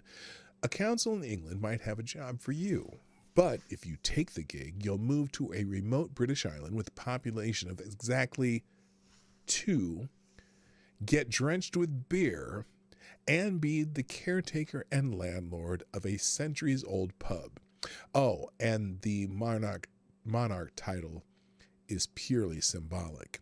But tour guide John Murphy says it's well worth the trouble for the chance to live full-time on Peel Island, which he says is known for its pure isolation and incredible beauty. If they choose the solitude of sitting there on a glorious sunset, watching a few seals, sunbathing, that's not a bad lifestyle, is it, really? Murphy told As It Happens host Carol Off. Peel is a small island off the coast of northwest England, reachable by ferry between April and September. It's currently home to one couple, a booming population of seals, a badly damaged 14th century castle, and a pub called the Ship's Inn, which is believed to be more than 300 years old. The pub is owned by the Barrow-in-Furness local government council, which is hiring a landlord to look after the pub and operate it in the summer when it opens for tourists. Peel Island is a unique place, and any operator needs to appreciate the constraints offered by power, weather, access, and its location, a recent council report notes. A person who gets the job will also be crowned monarch of the island, Murphy said. It's not an official part of the council's description, but Murphy says it's tradition. It dates back to 1487 when Lambert Simnel, a 10-year-old pretender to the throne of England, camped overnight on Peel with 4,000 mercenaries on their way to London to claim the throne. They were roundly defeated during the Battle of Stoke Field in Nottinghamshire, the last battle of the War of the Roses. The young would-be king was spared and pardoned, and later went on to be King Henry's falconer. Fast forward to the mid-1800s, and some local fishermen were sitting at the bar with a glass of very strong lemonade, and they were thinking, well, if we can't have a future king of England, we'll have our own king of the island, Murphy said. So a decision was made that any landlord or any landlady in turn would be knighted king. The landlord monarch is always crowned in a ceremony that involves being doused with buckets of beer and reciting an oath to be a modest smoker, a good drinker, and lover of all women or all men, Murphy said. And that is the oath that the king or queen will take when we appoint the new king next year in April. Murphy, 72, has been visiting Peel Island for more than 60 years. In the summer, he guides walking tours there. When I was much younger, we had some amazing nights at the pub, and I must have slept on every blade of grass, drunk and sober, in rain, wind, and snow. Over the years, I've staggered out of that pub looking for a tent that I can remember where I put, or that I couldn't remember where I put it, and then just curl up in a corner somewhere for the night. He says he'd love to apply for the job himself, but he worries that he might be too old. I'm considering it, he said. I'm seriously thinking, could I end my days with a happy smile on my face, sharing a pint with 800 seals? I think I could, you know. So anyway, if anyone wants to, get your resumes out. 1487, what a great year. Yes, it was a great year. 1487, it was. Anyway, so hey, if anyone needs a job, they're hiring over in the UK. All right, let's go. What happened there? Okay. Let's go to, double check the spot here, make sure, because I'm telling you right now, if Monkey decides to stream sometime in the next hour, you know I'm going on his show with a little bit of whiskey in me. So there you go. If even, maybe. All right, I'm going to go to the Discord server. What the hell?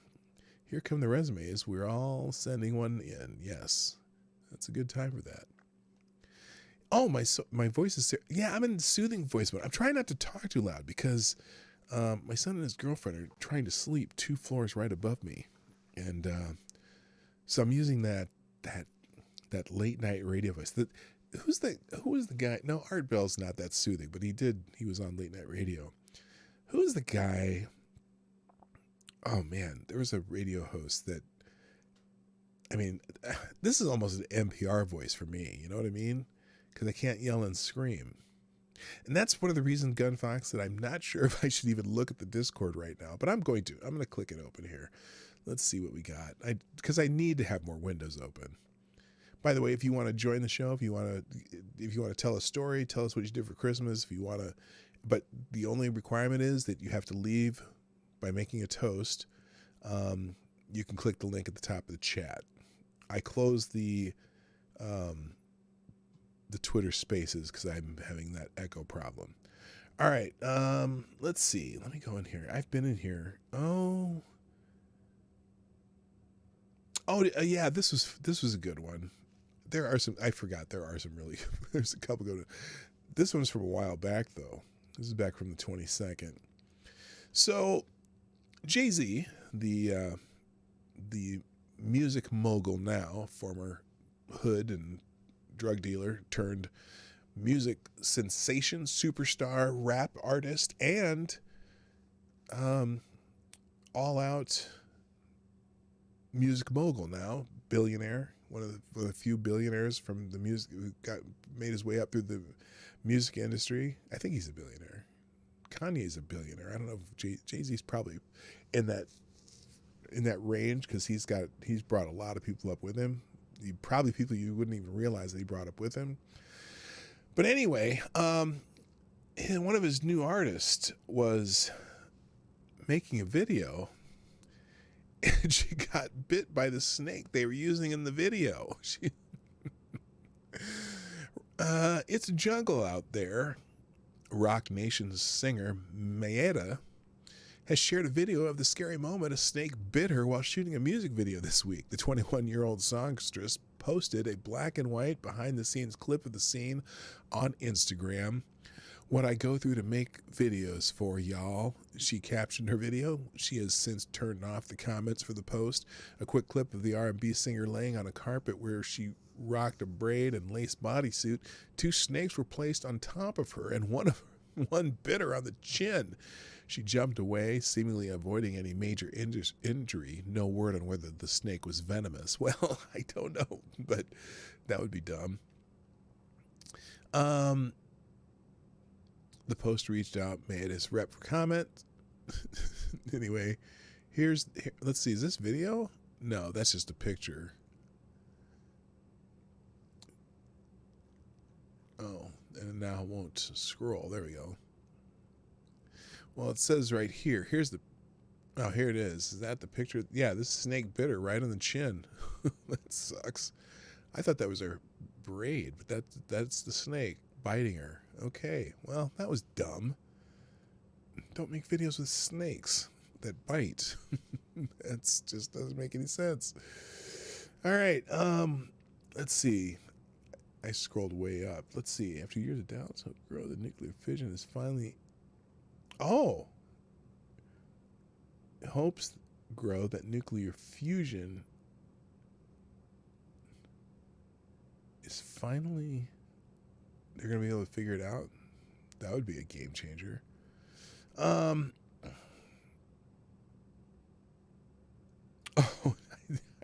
I forgot about this one. This is a good one. So here, I gotta keep moving these around. Oh, why did that not go? Hang on a second here. This is oh, because opening the wrong one. Here, I need this over here. Just so we don't have boomer tech. I should probably get a faster processor. Life lessons. Yes, life lessons with Marty. Yes, there you go. Oh, it was a video? It didn't play as a video. Did it show her getting bit? Let's see here. Hang on a second here. It's an Instagram video. Here we go. There it is. Oh, it makes you like this. Oh, you got to see that. Okay, I got to show it to you on the screen, though. Here we go. Here's the Instagram video of her getting bit. Here it is right here. There we go. No, I don't want to watch. I just want to play it again. Come on. Oh, shit. Well, here. Well, let me see it on Instagram. By the way, if you want, you can follow me at YesThatMarty on Instagram. Why is there no... Oh, there's no volume here. Let's make it so you can see it better. Oh, it makes you like this. There she goes again. Oh, it makes you like this. Oh, it makes you like this. Okay, so yeah, it definitely got her. So we saw it 3 times there. Click your heels 3 times. All right. Let's I'll have these tabs, by the way.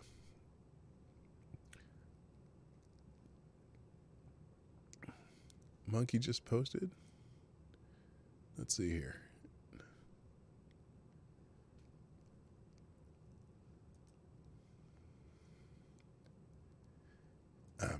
My internet's kind of jacked up because I have so many things open. I have Discord, I have StreamYards, I have Streamlabs, and I have 12, 15 tabs open on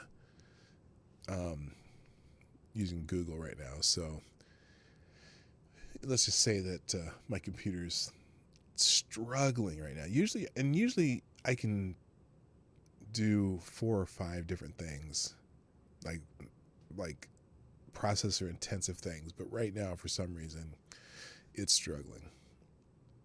Oh, I see. He's scheduled. Okay, he's there. So okay, good. So I might just I might leave this on until he starts streaming, because I've been on here for what, 3 hours? 3 hours and 8 minutes, which is about as long as I usually stream, and maybe I'll just go on with him if he'll have me, because I haven't talked to him in a while either. And I probably won't be taking any more drinks. 54 likes though, that's great. That means 54 people 54 accounts came through here. I know some of you used your alt accounts to get me up to 50 likes, but hey, whatever it takes, you know what I mean? I need a new computer. No, I don't need a new computer. All I need is I think I need, I just need a new processor, because I have an i5 on this computer, but my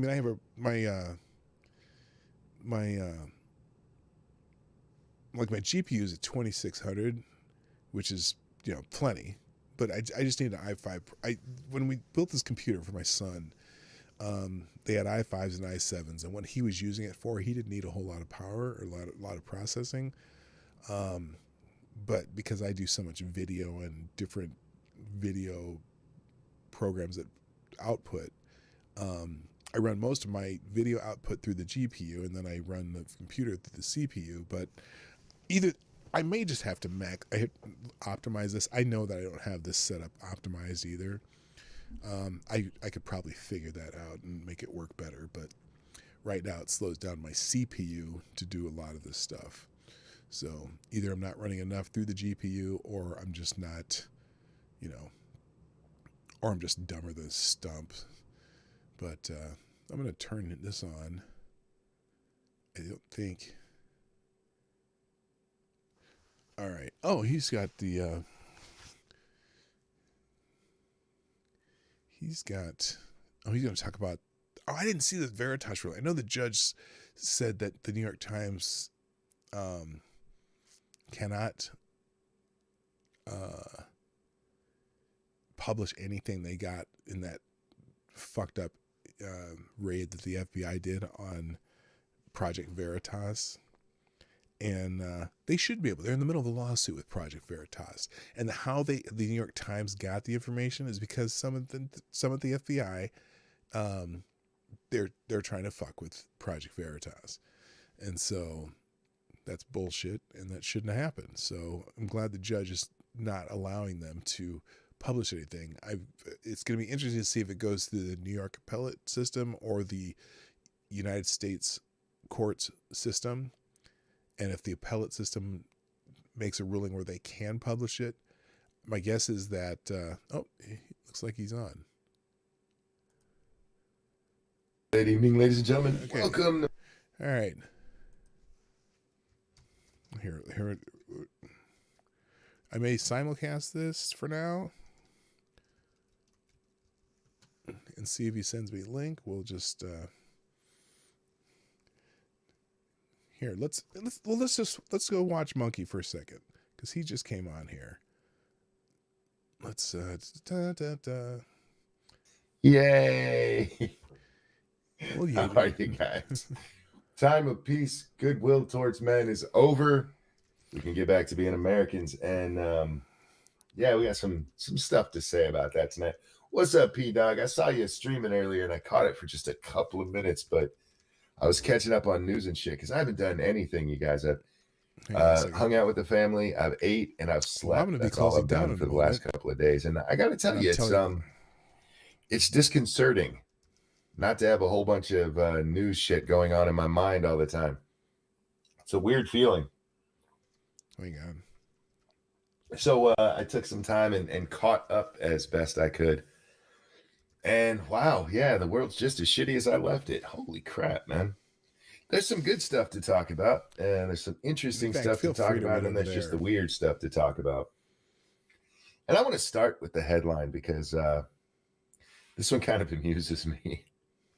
There's this lawsuit that's been going on between the New York Times and Project Veritas, where the New York Times ran an article saying that Project Veritas had done a story about how Ilhan Omar's people were involved in, how do we say this? I'm trying to be very careful though, because I don't want to sue myself, you know. I don't want to sue myself. How they were engaged in election. So anyway, well, let's just interference, that they were breaking election laws. And the New York Times article said that there was no evidence of it, that they had printed it without evidence or said it without evidence. I forget which way they stated it. And Project Veritas was like, fuck you. And so in reality, I need a, like I said, I need a new processor. Let me see what he's saying here. Election fortifying. There you go, Spud Gun. There's a great way to say it. Something weird happened. Project Veritas comes to possess for a very, very limited time the Biden daughter's diary. I forget her name. Was it Abby Biden? I forget her name. In fact, but Veritas gets a hold of this, and they're like, "Nope, we're going to pass on this." And it gets passed somewhere else. I'm going to be shutting down here in a second stuff anyway. From it. But I might go on his show. And then some really weird stuff happens. Oh, I don't need. So the Department of Justice decides to raid. Who is it? They got oh fuck, what's his name? James O'Keefe, and then Ashley. Thank you, Ashley. But James O'Keefe, and then two of his subordinates, I guess. I still haven't found out if these are people who work directly for Veritas or if they're people who sometimes like almost contract for him. I forget which. But what happens is the FBI raids these folks, these journalists. And keep that in mind. Keep that in mind, because that's very important.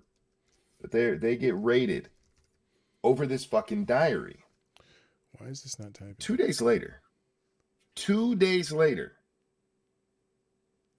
the New York Times has internal memos from between Project Veritas and Project Veritas lawyers. All right, gang, if you're listening on my show, I'm going to turn it down. They print portions of.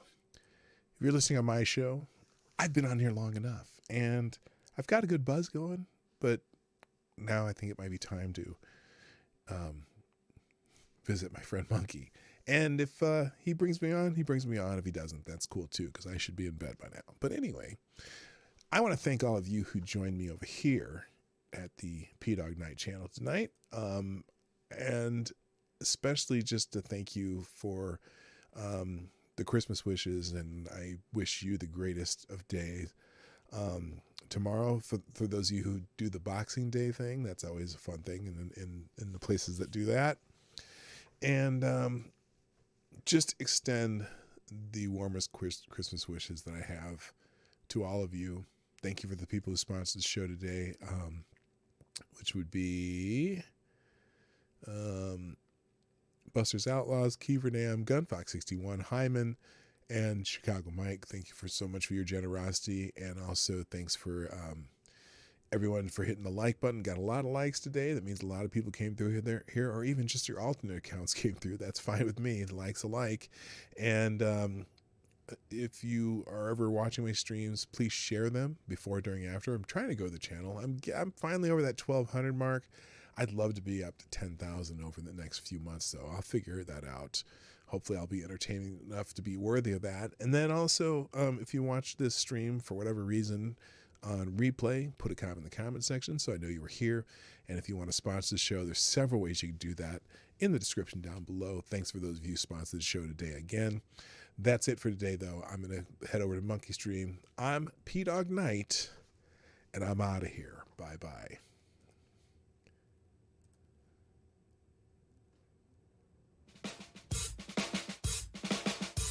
Hey, this is PDawgKnight, and thank you for watching today on the PDawgKnight channel. If you have an observation or remark you'd like to make about this video or my channel, I absolutely welcome you to write it in the comment section down below. I really look forward to hearing from you. And before you go, if you like what you saw but you're not already subscribed, please make sure you hit the subscribe button and definitely click that bell that pops up afterwards so you'll be notified when I post new videos or when we go live. I broadcast my live show, The Morning Night Live, Monday through Friday at 10 o'clock Eastern, 9 o'clock Central. A special thank you to all the supporters of this channel who share our videos on social media and to make donations through Streamlabs, YouTube, Venmo, and Cashapp, which are all linked in the description down below. But that's what they Thanks again, and until next time, I'm PDawgKnight, and I'm out of here. 2 of them from the U.S., one from, I think it was the Daily Mail, one from a British source. Neither of the 2 U.S. sources mentioned that FBI raid. Neither one of them mentioned that FBI raid. The Daily Mail mentions it in the last 2 paragraphs.